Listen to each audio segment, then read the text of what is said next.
രാഹുൽ ഈശ്വർ നമസ്കാരം. നമസ്കാരം. ഗ്രീഷ്മ പറഞ്ഞതായി മാധ്യമങ്ങളിൽ വന്നതാണ്. അതായത് പോലീസുകാരോട് പറഞ്ഞു വന്നു 14 വർഷമല്ലേ ഉള്ളൂ, തിരിച്ചിറങ്ങി വന്നിട്ട് ഞാൻ ജീവിക്കുമെന്ന്. ആലോചിച്ച് നോക്കാം, അങ്ങനെ നാളെ ഷാരൻ ഗ്രീഷ്മയെ കുറിച്ച് പറഞ്ഞിരുന്നെങ്കിലോ? ഇതിലൊരു അഡ്വക്കേറ്റ് എന്ന നിലയിൽ ഞാൻ വ്യക്തമായിട്ട് ചോദിക്കുക, മേൽക്കോടതി ചെന്ന് കഴിയുമ്പോൾ ഇത് മാറുമോ ഇല്ലയോ? ഈ ജയിലിൽ കിടക്കുമ്പോഴേ ഒരുപാട് പേർക്ക് വലിയ മാനസാന്തരമൊക്കെ ഉണ്ടാവും. അങ്ങനെ മാനസാന്തരമുള്ള ഗ്രീഷ്മയാണോ ഞാൻ വരും ഞാൻ ജീവിക്കും എന്ന് പറയുന്നത്? എന്തായാലും ഒരു കാര്യത്തിൽ ഒരു സംശയവും വേണ്ട, ഗ്രീഷ്മയ്ക്ക് നല്ല ക്രിമിനൽ മൈൻഡ് ഉണ്ട്. മനഃപൂർവ്വം വിളിച്ച് ഇവനെ സെഡ്യൂസ് ചെയ്ത് സംസാരിച്ച് അടുത്ത ദിവസം ഇങ്ങോട്ട് കൊണ്ടുവരികയും വിഷം കലക്കി കൊടുക്കുകയും ചെയ്യും. അതിനെയാണ് കമാൽ പാഷ സാർ അന്തസ്സോടെ കഷായം കലക്കി കൊടുക്കും പറയുന്നത്. പറയുമ്പോൾ ഒരു മനുഷ്യത്വം നമുക്ക് വേണം. എനിക്കിപ്പോഴും മനസ്സിൽ നിന്ന് തികട്ടി വരുന്നത് ആ ദേഷ്യം പോകാത്തത് അന്തസ്സോടെ കലക്കി കൊടുത്തു എന്നുള്ളതാണ്. ഒരു പുരുഷൻ മരിക്കുമ്പോൾ അവന് നമുക്ക് അത്രേ വിലയുള്ളൂ. പറഞ്ഞത് ഒരു പുരുഷനാ, പറഞ്ഞത് പുരുഷനാ. കാര്യം ഈ ഫെമിനിസ്റ്റുകളുടെ കൈഡിക്ക് വേണ്ടി പറയുന്ന അല്ലെ, ആ വ്യക്തിക്ക്, ആ അഡ്വക്കേറ്റിന് ഇതുപോലൊരു മകൻ ഉണ്ടെങ്കിൽ ആ വ്യക്തി അങ്ങനെ പറയും. ഞാൻ അങ്ങനെയും പറയുന്നില്ല. അങ്ങനെ പറയുന്ന ഗ്രീഷ്മ കൊടുത്ത കഷായം നമ്മുടെ മക്കൾക്കോ നമ്മുടെ വ്യക്തിക്കോ ആണെങ്കിൽ നമ്മളിങ്ങനെ ഇരിക്കത്തില്ല. അവർ സാധാരണക്കാരായതുകൊണ്ട് മാത്രം. ഒരു ദിവസം കണ്ണിന്റെ മുമ്പിൽ ഇരുട്ട് കയറുന്ന എന്താണെന്ന് ഗ്രീഷ്മ അറിയണം. എനിക്ക് ഷാരോൺ അനുഭവിച്ച പോലെ അത്ര അനുഭവിക്കത്തുമില്ല. ഇപ്പോഴും ഷാരനെ സാറ് വേട്ടക്കാരനായി കാണുകയാണെങ്കിൽ ഷാരന്റെ ആത്മാവ് പോലും സാറിനോട് പുറക്കില്ല. അമല അപ്പോൾ നമ്മുടെ കൊച്ചിയിലെ സെയിന്റ് ആൽബർട്ട്സിലാണെന്ന് തോന്നുന്നു. വളരെ ലോനെക്കുള്ള ക്ലീവേജ് കാണിക്കുന്ന അല്ലെങ്കിൽ മറ്റേ മൈക്രോ മിനി സ്കേർട്ടിട്ട് വരികയാണ്. അവിടെ ഇരിക്കുന്ന പയ്യന്മാർ മൊബൈൽ ഫോണിലും വീഡിയോയിലും ഒക്കെ എടുക്കുകയും കൂടുള്ള പെമ്പിള്ളാരോട് സെക്ഷുവൽ സാധനങ്ങൾ പറയുകയും ഒക്കെ രീതിയിൽ ആ രംഗം മോശമാകുകയല്ലേ. മാറുമറയ്ക്കൽ സമരം മഹത്തരമാണ് കേരളത്തിന്റെ ചരിത്രത്തിലുണ്ടാകുന്നത്. പബ്ബിലിടേണ്ടത് പബ്ബിലും പള്ളിക്കൂടത്തിലിടേണ്ടത് പള്ളിക്കൂടത്തിലും ആകണം. ഹണി റോസിന്റെ കഴിവ് കല ഒക്കെ കണ്ടുകൂടിയാണ് ഇനോഗ്രേഷൻ വിളിക്കേണ്ടത്. ഈ പെൺകുട്ടി നിവിൻ പോളി തന്നെ ദുബായിൽ വെച്ച് റേപ്പ് ചെയ്തു എന്ന് പറഞ്ഞു. ആ പെൺകുട്ടി കള്ളപ്പരാതിയാന്ന് പറഞ്ഞ് എല്ലാവർക്കും ബോധ്യമായി. ഇത് ചോദിച്ച മാധ്യമങ്ങളോട് ആ പെൺകുട്ടി പറഞ്ഞെന്താന്ന് ഓർമ്മയുണ്ടോ? അത് ഉറക്കപ്പിച്ചിൽ ഡേറ്റ് മാറിപ്പോയതാണ്. ആ പെൺകുട്ടിക്ക് നോട്ടീസ് കൊടുക്കുകയോ അറസ്റ്റ് ചെയ്യാത്തോ എന്താ? നിവിൻ പോളിക്ക് കിട്ടാത്ത നീതി അജുനോ രാഹുൽ ഈശ്വറിനോ നാളെ കിട്ടും. കേരളം കണ്ട ഏറ്റവും ശക്തനും ഏറ്റവും വലിയ ജനപ്രിയനുമായ മുഖ്യമന്ത്രിയെ 3 വർഷത്തോളം ഈ വ്യാജ കേസിന്റെ പേരിൽ വേട്ടയാടി. സരിതയ്ക്കെതിരെ ഒരു പരാതി എടുക്കാത്തത്. സിദ്ദിഖിനെതിരെ കള്ളപ്പരാതി കൊടുത്ത വ്യാജ പരാതിക്കാരി ഉണ്ടല്ലോ, ആദ്യം എഴുതിയത് സിദ്ദിഖ് എന്നെ വാക്കുകൾ കൊണ്ട് അബ്യൂസ് ചെയ്തു എന്നാണ്. രണ്ടാമത് പറഞ്ഞത് നിള തിയേറ്ററിൽ തിരുവനന്തപുരത്ത് വന്നപ്പോൾ സെക്ഷുവൽ ഫേവർ ചോദിച്ചു എന്നാണ്. മൂന്നാമത് റേപ്പ് ചെയ്തു എന്നായി. മരിച്ചുപോയ മാമുക്കോയൊക്കെ സുധീഷ് സാറിനെയോ അല്ലെങ്കിൽ ശ്രീ സുധീഷിനെയോ ഒക്കെ എത്ര പേർക്കെതിരാണ്? ശ്രീ ദിലീപിനെ, ശ്രീ സിദ്ദിഖിനെ, ശ്രീ വിജയബാബുവിനെ, ശ്രീ എൽദോസ് കുന്നപ്പള്ളിയെ, ഒമർ ലുലുവിനെ, എത്ര പേരെ നമുക്ക് ഈ രീതിയിൽ വ്യാജ പരാതികൾ കൊണ്ട് വേട്ടയാടിയതേ കാണാം. സുരേഷ് ഗോപി എന്നോട് പറഞ്ഞ് എനിക്ക് ഇഷ്ടപ്പെട്ടില്ല, ശരിയായില്ല എന്നൊക്കെ പറയുന്നതിൽ തെറ്റില്ല. ലൈംഗിക താല്പര്യത്തോടെ സ്പർശിച്ചു എന്നൊക്കെ പറഞ്ഞാൽ എന്തൊരു കഷ്ടമാണ്. കാര്യം ഇവരാരാ ഇത് ചെയ്യുന്നതെന്നറിയോ? ഇവരുടെ അഡ്വക്കേറ്റ് പറഞ്ഞു കൊടുക്കും. അതും കൂടി ഇട്ടാലേ കോടതി നിൽക്കും. ഇവര് വരുന്നത് പണത്തിന് വേണ്ടിയാണെന്ന്. ചിലര് പണം, ചിലര് പ്രശസ്തി, ചിലര് പ്രതികാരം. അപ്പൊ ഇതൊരു എക്സ്റ്റോർഷൻ ടെക്നിക് അല്ലെങ്കിൽ ഏതെങ്കിലും രീതിയിൽ ആണിനെ ദുർബലപ്പെടുത്താനുള്ള ടെക്നിക്കാവും. ഇന്ന് പല ഡൗറി കേസുകളും അങ്ങനെ 9 വർഷം നിരന്തരമായി പീഡിപ്പിച്ചു. നമ്മൾ പറയുന്നതിന് എന്തെങ്കിലും ഇത് ഞാൻ ചോദിച്ചു കഴിഞ്ഞാൽ നീ സ്ത്രീ വിരുദ്ധൻ. 9 വർഷം എന്ന് പറഞ്ഞാൽ എത്ര? 365 × 9 10,000 ദിവസമായി. 3000 ദിവസം ഒരാളെ പീഡിപ്പിക്കുക. അതെങ്ങനെ?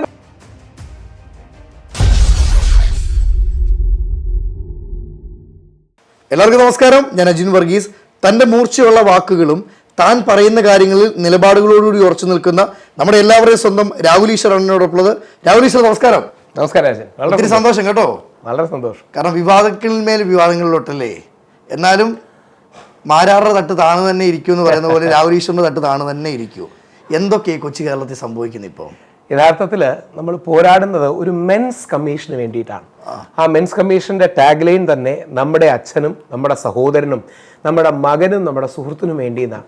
കേരളത്തിലെ അവസ്ഥ എന്ന് പറഞ്ഞാൽ, ഇന്ത്യയിലെ അവസ്ഥ എന്ന് പറഞ്ഞാൽ, ഒരു സ്ത്രീ വ്യാജ പരാതി കൊടുത്താൽ അനുകൂലിക്കാൻ ആരുമില്ലാതെ പുരുഷൻ ജയിലിൽ പോകേണ്ട അവസ്ഥയാണ്. തീർച്ചയായും. ശരിക്കും ഒന്ന് നമ്മുടെ നാട്ടിലെ എല്ലാ പുരുഷന്മാരും ചിന്തിക്കേണ്ട ഒരൊറ്റ വരി, നമ്മുടെ അച്ഛൻ, നമ്മുടെ സഹോദരൻ, നമ്മുടെ മകൻ, നമ്മുടെ സുഹൃത്ത് ജയിലിൽ നിന്ന് ഒരു വ്യാജ പരാതി അകലത്തിൽ മാത്രമാണ്. നമ്മുടെ അച്ഛനും മകനും സുഹൃത്തും ഒരു തെറ്റും ചെയ്യില്ലായിരിക്കും, പക്ഷേ അവർ ജയിലിൽ നിന്ന് ഒരു വ്യാജ പരാതി അകലത്തിൽ മാത്രമാണ്. ആർക്കും അങ്ങനെ കൊടുക്കാൻ കഴിയും. കൊടുക്കിയാൽ ആണുങ്ങൾക്ക് തിരിച്ചു പറയാനൊന്നുമില്ല. ഇനി കൊടുക്കുന്നത് കള്ളപ്പരാതികളിലൂടെയാണെന്ന് തെളിഞ്ഞാൽ ആ സ്ത്രീകൾക്കെതിരെ ആക്ഷൻ ഇല്ല. പ്രത്യേകിച്ച് അതിന് മൂവി ഫീൽഡുമായിട്ട് ഒരുപാട് ബന്ധവും സൗഹൃദവും ഒക്കെ ഉള്ള ഒരു വ്യക്തിയാണ്. നമ്മുടെ നിവിൻ പോളി എന്ന് പറയുന്ന പുതുതലമുറയിലെ ഏറ്റവും വലിയ താരങ്ങളിൽ ഒന്ന്. നിവിൻ പോളി എന്ന് പറയുന്ന വ്യക്തി തനിക്കെതിരെ ഗൂഢാലോചന നടക്കുന്നു, തനിക്കെതിരെ ഒരു വ്യക്തി കള്ളപ്പരാതി കൊടുത്തതാണെന്ന് പറഞ്ഞ് ഒരു സ്ത്രീക്കെതിരെ പരാതി കൊടുത്തു. DGPക്ക് പരാതി കൊടുത്തത്. ഈ പെൺകുട്ടി നിവിൻ പോളി തന്നെ ദുബായിൽ വെച്ച് റേപ്പ് ചെയ്തു എന്ന് പറഞ്ഞു. ആ സമയത്ത് നിവിന്റെ ഭാഗ്യത്തിന് നിവിൻ കേരളത്തിലുണ്ടായിരുന്നു, ദുബായിലില്ല, കൊച്ചിയിലുണ്ടായിരുന്നു. നമ്മുടെ ധ്യാന്റെ സിനിമയുടെ ഷൂട്ടിങ്ങിലുണ്ടായിരുന്നു. ആൾക്കാർ കണ്ടു, ടിക്കറ്റും കാര്യങ്ങളും ഒക്കെ ഉണ്ട്. കഷ്ടകാലത്തിന് നിവിൻ ദുബായി ആയിരുന്നെങ്കിൽ ഇപ്പോൾ അറസ്റ്റ് ആയത്. പക്ഷെ കേരളത്തിലുണ്ട്. ആ പെൺകുട്ടി കള്ളപ്പരാതിയാന്ന് പറഞ്ഞ് എല്ലാവർക്കും ബോധ്യമായി. ഇത് ചോദിച്ച മാധ്യമങ്ങളോട് ആ പെൺകുട്ടി പറഞ്ഞെന്താന്ന് ഓർമ്മയുണ്ടോ? അത് ഉറക്കപ്പിച്ചിൽ ഡേറ്റ് മാറിപ്പോയതാണ് എന്ന് പറഞ്ഞു. അപ്പം കള്ളാണെന്ന് തെളിഞ്ഞു. കോടതിയിൽ പോലീസ് റിപ്പോർട്ട് സബ്മിറ്റ് ചെയ്തു. അപ്പോൾ രാവിലെ ഞാൻ അല്ല, ഒരു വരി കൂടി, കോടതിയിൽ എന്തായാലും പോലീസ് റിപ്പോർട്ട് സബ്മിറ്റ് ചെയ്തല്ലോ. ആ പെൺകുട്ടിക്കെതിരെ പരാതി എടുക്കാത്ത എന്താ? ആ പെൺകുട്ടിക്കെതിരെ FIR ഇടാത്ത എന്താ? ആ പെൺകുട്ടിക്കെതിരെ നോട്ടീസ് കൊടുക്കുകയോ അറസ്റ്റ് ചെയ്യാത്തോ എന്താ? നിവിൻ പോളിക്ക് കിട്ടാത്ത നീതി അജുനോ രാഹുൽ ഈശ്വറിനോ നാളെ കിട്ടുമോ? ഇല്ല. ഉമ്മൻചാണ്ടി സാർ എന്ന് പറയുന്ന കേരളം കണ്ട ഏറ്റവും വലിയ മുഖ്യമന്ത്രി, ഉമ്മൻചാണ്ടിക്കെതിരെ സരിത കള്ളപ്പരാതി കൊടുത്തതാണെന്ന് എല്ലാവർക്കും അറിയാം. അവസാനം കോടതിയും കണ്ടെത്തി കള്ളപ്പരാതിയാണ്, വ്യാജമാണ്, ഇങ്ങനെയൊന്നും സംഭവിച്ചിട്ടില്ല. ഉമ്മൻചാണ്ടിക്ക് കേരളം കണ്ട ഏറ്റവും ശക്തനും ഏറ്റവും വലിയ ജനപ്രിയനുമായ മുഖ്യമന്ത്രിയെ 3 വർഷത്തോളം ഈ വ്യാജ കേസിന്റെ പേരിൽ വേട്ടയാടി. സരിതയ്ക്കെതിരെ ഒരു പരാതി എടുക്കാത്തത്. അപ്പോൾ രാഹുൽ, ഞാൻ ചോദിക്കുന്ന കാര്യം, ഇന്നും ഒരാൾക്കെതിരെ ഒരു കേസ് വന്നു കഴിഞ്ഞാൽ ഒരു പുരുഷനാണെങ്കിൽ അവൻ്റെ കുടുംബചരിത്രം, അവൻ്റെ ഫോട്ടോ, മേൽവിലാസം എല്ലാം വരും. പെണ്ണിന്റെ പേര് വരുന്ന ഇര എന്ന് മാത്രമേ ഉള്ളൂ. അത് മാറണ്ടേ? അത് മാറുന്നതാണ് ഇതിലെ 3ാമത്തെ ക്ലോസ്. ഇതിലെ 3ാമത്തെ ക്ലോസ് ആയി കൊടുത്തിരിക്കുന്നത് പെൺകുട്ടി യഥാർത്ഥത്തിൽ ഇരയല്ല, പരാതിക്കാരിയാണ്. മറുഭാഗത്ത് നിൽക്കുന്ന പുരുഷൻ ആരാണ്? അക്യൂസ്ഡ് അല്ലെങ്കിൽ ആരോപിതനാണ്. ഇതാണ് നിയമഭാഷ. ഇനി ചില ആൾക്കാർ സ്ത്രീപക്ഷവാദികളാണ്, അതിനെ ബഹുമാനിക്കുന്നു, ഫെമിനിസ്റ്റുകളെ ബഹുമാനിക്കുന്നു, യോജിക്കുന്നൊന്നുമില്ല, ബഹുമാനിക്കുന്നു. അവർ വേണമെങ്കിൽ ഈ പെൺകുട്ടിയെ ഇരാന്ന് വിളിച്ചോട്ടെ. അപ്പോൾ അവർ ബഹുമാനിക്കാൻ പറ്റത്തില്ലല്ലോ. തീർന്നില്ല, പെൺകുട്ടിയെ ഇരാന്ന് വിളിച്ചോട്ടെ. പക്ഷേ പുരുഷനെ വേട്ടക്കാരെന്ന് വിളിക്കാതിരിക്കാമല്ലോ. ഞാൻ പറയുന്നത് മിനിമൽ ഡിമാൻഡാ. മറ്റേതാണ് ന്യായം. പെൺകുട്ടിയെ ഇരയെന്ന് വിളിക്കണ്ട, പുരുഷനെ വേട്ടക്കാരെന്ന് വിളിക്കണ്ട. അത് പറയുന്നതാണ് നമ്മൾ വേണമെങ്കിൽ ഡിമാൻഡ് ചെയ്യാം. ഞാൻ അത്രയും ഡിമാൻഡ് ചെയ്യുന്നില്ല. അതിന്റെ പകുതി, അതായത് പെൺകുട്ടിയെ വേണമെങ്കിൽ നിങ്ങൾ ഇരാന്ന് വിളിച്ചോളൂ, പക്ഷെ പുരുഷനെ കോടതി വിധി വരാതെ വേട്ടക്കാരെന്ന് വിളിക്കുന്നു. അതൊരു മിനിമം മര്യാദയല്ലേ? ശ്രീ സിദ്ദിഖിനെയൊക്കെ എത്രമാത്രം വേട്ടക്കാരെന്ന് വിളിച്ച് നമ്മുടെ മാധ്യമങ്ങൾ വേട്ടയാടി. അവസാനം പുള്ളിക്ക് അനുകൂലമായിട്ടല്ലേ സുപ്രീം കോടതിയുടെ സമീപനം വന്നത്. പക്ഷെ അതുവരെ സിദ്ദിഖ് നടനാണല്ലോ. അദ്ദേഹത്തിന്റെ അഭിമാനം, അദ്ദേഹത്തിന്റെ കുടുംബം, വേദന, വിഷമം ഇനിയും തീർന്നില്ല. ഏറ്റവും കുറഞ്ഞത് ശ്രീ സിദ്ദിഖിന് ഒരു 40 ലക്ഷം രൂപയെങ്കിലും ചിലവായി കാണും. കുറഞ്ഞത്, ഏറ്റവും കുറഞ്ഞത്, കൂടുതലുണ്ടെങ്കിലേ ഉള്ളൂ. 40-50 ലക്ഷം രൂപയെങ്കിലും ചിലവായി കാണും. അതായത് മുകുൾ റോഹ്തഗി എന്ന് പറയുന്ന സുപ്രീം കോടതിയിലെ മുതിർന്ന അഭിഭാഷകനാണ് വന്നത്. ഇവിടെ രാമപിള്ള സാറാണ് വാദിച്ചത്. രാമപിള്ള സാറൊക്കെ പറഞ്ഞുകൊണ്ട് എന്തെങ്കിലുമൊക്കെ ഡിസ്കൗണ്ട് കിട്ടിക്കാണും. പക്ഷേ 40 ലക്ഷം രൂപയെങ്കിലും ഈ മനുഷ്യൻ ചിലവായി കാണും. മറുഭാഗത്ത് നിൽക്കുന്ന ആ പച്ച കള്ളിയായ വ്യാജ പരാതിക്കാരിക്ക് എന്താ ചെലവ്? ഒരു ചെലവുമില്ല. ഫേസ്ബുക്കിൽ പോയി സിദ്ദിഖ് എന്നെ പേടിപ്പിച്ചു, ഒരു ഫോൺ എടുത്ത് വീഡിയോ ഇടുക, ഒരു ചെലവ്. സിദ്ദിഖായിട്ട് പൈസ കൊടുത്തു. ഒരു സാധാരണക്കാരനാണെങ്കിലോ നമ്മൾ പെട്ടുപോകും. നാളെ രാഹുൽ ഈശ്വറിനെതിരെ കേസ് വന്നാൽ ഞാൻ തീരുമാനിക്കും, എൻ്റെ വീട്ടുകാർ തീരുമാനിക്കും. എനിക്ക് 2 ആൺകുട്ടികളാണ്, മക്കളുണ്ട്, അവർക്ക് ഭാവി കിട്ടാനുള്ള കാശാണ്. ഞാൻ 2-3 ആഴ്ച ജയിലിൽ കിടക്കാമെന്ന് വിചാരിക്കും. അല്ല, എന്ത് ചെയ്യും? 3 ആഴ്ച ജയിലിൽ കിടക്കുന്നതിനോ അല്ലെങ്കിൽ പോട്ടെ 1 മാസം ജയിലിൽ കിടക്കുന്നതിനോ പകരം എൻ്റെ മക്കൾക്കും എൻ്റെ കൊച്ചുമക്കൾക്കും കിട്ടേണ്ട 40-50 ലക്ഷം രൂപ ചിലവാക്കാൻ എൻ്റെ ഇല്ല. സിദ്ദിഖിന് പറ്റുമായിരിക്കും, അദ്ദേഹത്തിന് പക്ഷേ ഒരുപാട് വർഷങ്ങളുടെ ത്യാഗമാണ്. സിദ്ദിഖിന്റെ മോൻ ഷഹീനും ഷഹീന്റെ കുട്ടിക്കും ഒക്കെ കിട്ടേണ്ട കാശല്ലേ? വെറുതെ ഒരു വ്യാജ പരാതി. ഇനിയും ആ പെൺകുട്ടി സിദ്ദിഖിനെതിരെ കള്ളപ്പരാതി കൊടുത്ത വ്യാജ പരാതിക്കാരി ഉണ്ടല്ലോ, 10-9 പേർക്കെതിരെ എന്താണ് ആദ്യം ഫേസ്ബുക്കിൽ എഴുതിയത്? ആദ്യം എഴുതിയത് സിദ്ദിഖ് എന്നെ വാക്കുകൾ കൊണ്ട് അബ്യൂസ് ചെയ്തു എന്നാണ്. രണ്ടാമത് പറഞ്ഞത് നിള തിയേറ്ററിൽ തിരുവനന്തപുരത്ത് വന്നപ്പം സെക്ഷൽ ഫേവർ ചോദിച്ചു എന്നാണ്. മൂന്നാമത് റേപ്പ് ചെയ്തു എന്നായി. ഇങ്ങനെ മാറ്റിക്കൊണ്ട് അതോടൊപ്പം തന്നെ പറയുന്നുണ്ട്, മുകേഷിന്റെ കേസ് എടുത്താലും പൈസ ചോദിച്ചു, എനിക്ക് പൈസ തന്നില്ല. എന്നിട്ട് മുകേഷിന്റെ കേസിൽ 40,000 രൂപ ചോദിച്ചു, ഇവരുടെ ഫോണിൽ നിന്ന് പോയി. അത് ഞാനല്ല, എൻ്റെ ഒരു കസിൻ ബ്രദർ വന്ന് ഇതെല്ലാം അറിഞ്ഞ് 40,000 രൂപ ചോദിച്ചാണ്. അതിനുശേഷം ഒരു പലതവണ റേപ്പ് ചെയ്തു എന്ന് പറഞ്ഞതിന് ശേഷം മുകേഷിന് പലതവണ ഒരു സ്മൈലി ഉമ്മ ഒക്കെ അയച്ചിട്ടുണ്ട്. ഇപ്പോൾ ഒരുപാട് TV ചാനലുകാർ ചോദിച്ചു അതെന്താ അങ്ങനെ? ഞാൻ എൻ്റെ സുഹൃത്തുക്കൾക്കൊക്കെ എങ്ങനെ ഉമ്മ കൊടുക്കാറുണ്ട്, റേപ്പ് ചെയ്ത ആൾക്കാർക്കൊക്കെ എങ്ങനെ ഉമ്മ കൊടുക്കുവാണ്. എന്തൊക്കെ കള്ളമാണ്. ഈ രാഹുൽ ഈശ്വറിന്റെ ഈ ഒരു പോരാട്ടത്തിൽ എത്രമാത്രം വിജയം രാഹുൽ ഈശ്വറിന്റെ കൂടെ കാണും? ഞാൻ പറയാൻ കാരണം, ഇപ്പം രാഹുൽ ഈശ്വറിന്റെ ഒരു പട്ടിക എടുത്തു നോക്കിയാൽ ഏറ്റവും കൂടുതൽ ശത്രുക്കളല്ലേ ഉള്ളത്. അതൊക്കെയുണ്ട്. പക്ഷേ ഈ വിഷയത്തിൽ, അതായത് എൻ്റെ ഏറ്റവും അനുകൂലമായി ഈ വിഷയത്തിൽ വരുന്ന കമന്റ് എന്താ അറിയോ?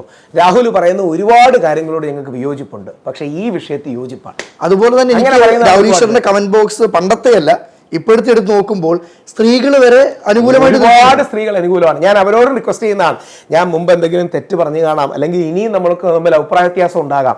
ഈ വിഷയം നമ്മുടെ അച്ഛന്, നമ്മുടെ സഹോദരന്, നമ്മുടെ മകന്, നമ്മുടെ സുഹൃത്തിന്, നമ്മുടെ വരും തലമുറയിലെ എല്ലാ ആണുങ്ങൾക്കും വേണ്ടിയാണ്. ഈ വിഷയത്തിൽ നമ്മൾ ഒരുമിച്ച് മറ്റൊരു വിഷയത്തിൽ നമുക്ക് തർക്കിക്കാം, പക്ഷേ ഈ വിഷയത്തിൽ നമ്മൾ ഒരുമിച്ച് നിന്ന് ചെയ്തില്ലെങ്കിൽ പുരുഷന്മാർക്ക് ഈ നാട്ടിൽ ജീവിക്കാൻ കഴിയാത്ത അവസ്ഥ ഉണ്ടാകും. അതായത് ഇപ്പം ആലുവയിൽ ഒരു കേസ് ഇപ്പം നടന്നുകൊണ്ടിരിക്കുക, ഞാനൊക്കെ അതിനെ സപ്പോർട്ട് ചെയ്യുന്നുണ്ട്. ആലുവയിൽ പലിശയ്ക്ക് പണം മേടിച്ചു 3 ലക്ഷം രൂപ. ആ 3 ലക്ഷം രൂപ ഇവൻ ഈ 6 ലക്ഷമോ 7 ലക്ഷമോ തിരിച്ചു കൊടുത്തു. അയാൾക്ക് ഇനിയും കൂടുതൽ വേണം. അപ്പോൾ അയാൾക്കെതിരെ ഈ പയ്യൻ കൊണ്ട് പോലീസ് പരാതി കൊടുക്കാൻ പോയി, കുബേര കേസിടാൻ വേണ്ടിയിട്ട്. അയാൾ എന്ത് ചെയ്തു എന്നറിയോ? എൻ്റെ ഭാര്യയെ റേപ്പ് ചെയ്തു എന്ന് പറഞ്ഞു, അല്ലെങ്കിൽ ഭാര്യയെ റേപ്പ് ചെയ്തു എന്ന് ഭാര്യയെ കൊണ്ട് കേസ് കൊടുപ്പിച്ചു. ഇവന്റെ കേസ് തടയാൻ വേണ്ടി ആദ്യമേ റേപ്പ് കേസ് കൊടുപ്പിച്ചു.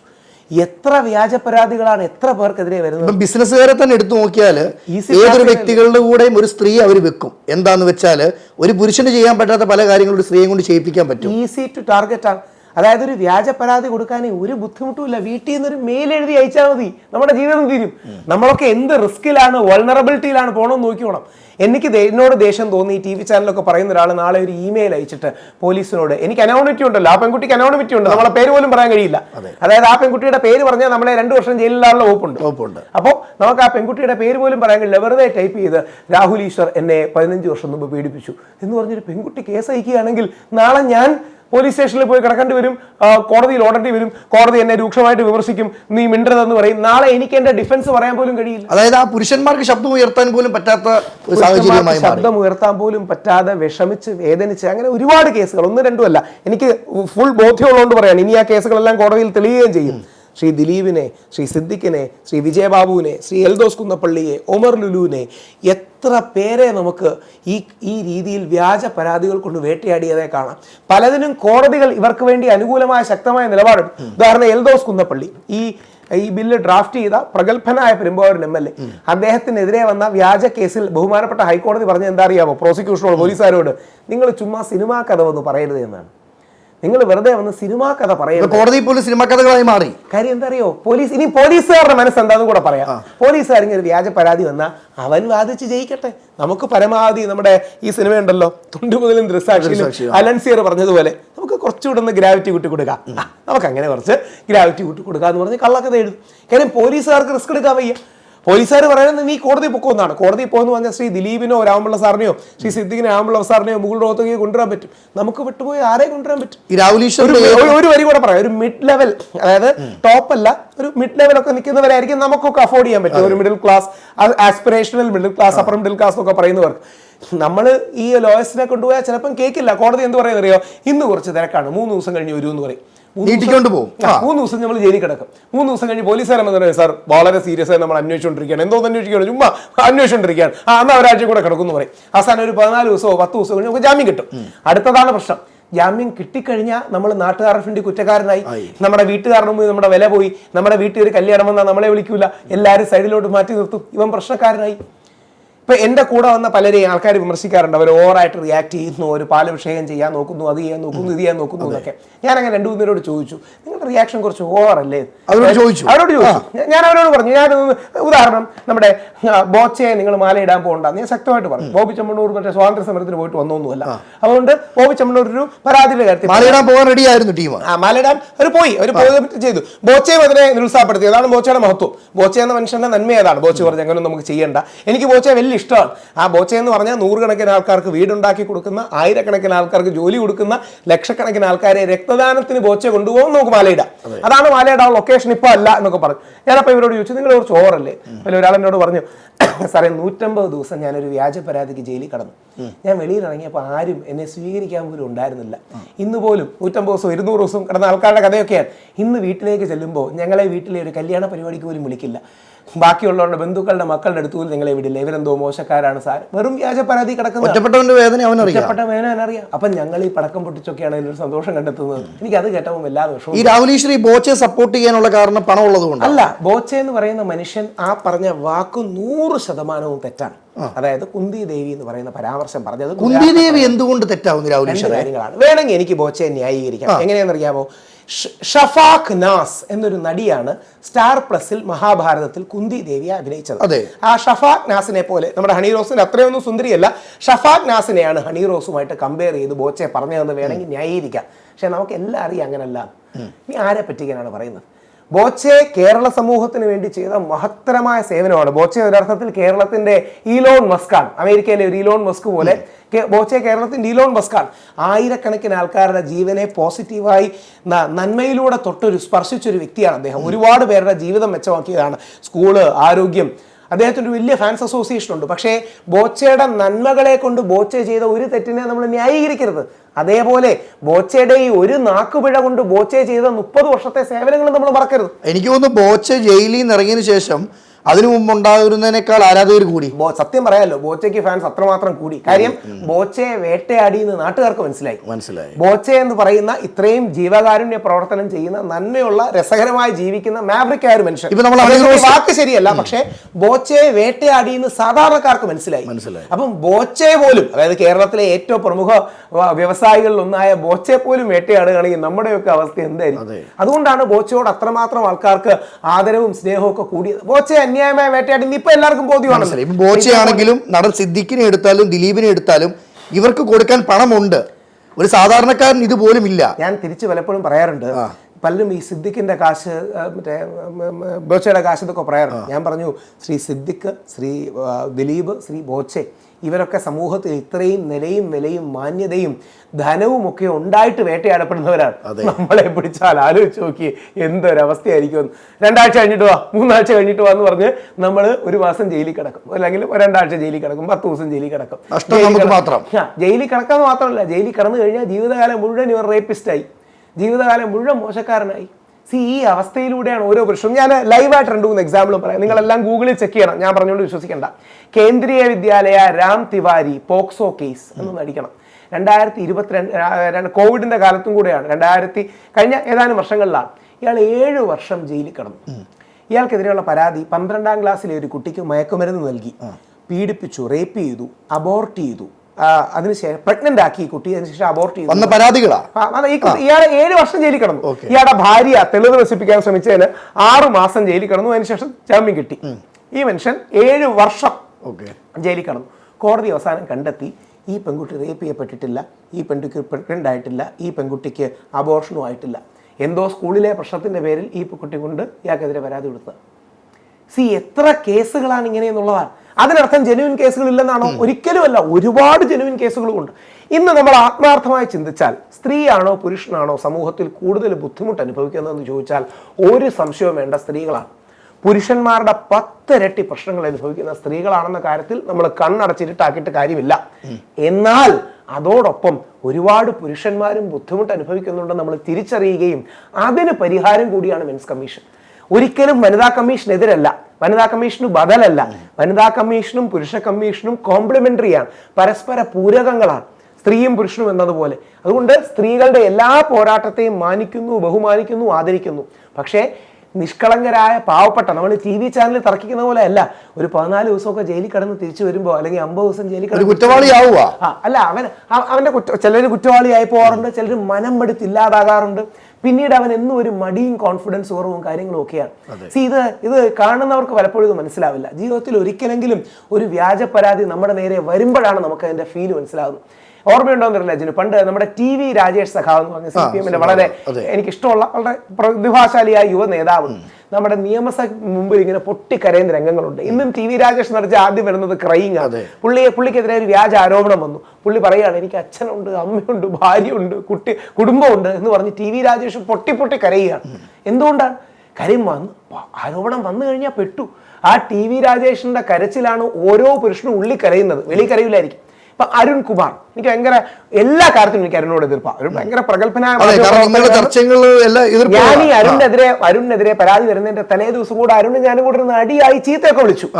എന്നെ അടുത്ത ദിവസം ഒരാൾ വിളിച്ച് പറയുകയാണ്, ഒരു പ്രമുഖനായ വ്യക്തി രാവിലെ കോൾ അടിച്ചു. ഞാൻ പറഞ്ഞു, എന്ത് പറ്റി?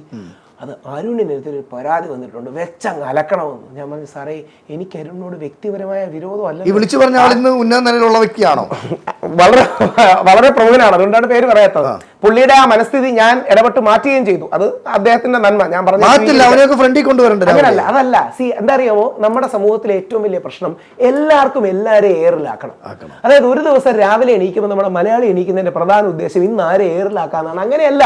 ഞാൻ അദ്ദേഹത്തോട് പറഞ്ഞു, സാർ, അരുൺകുമാർ ഏറ്റവും പ്രഗത്ഭനായ മാധ്യമപ്രവർത്തകനാണ്, ഡോക്ടറേറ്റ് ഉള്ള ആളാണ്, മാധ്യമരംഗത്തെ കോളേജ് രംഗത്തെ വളരെ അധികായനാണ്, അതൊക്കെ വിട്ട് മീഡിയയിലോട്ട് വന്നതാണ്.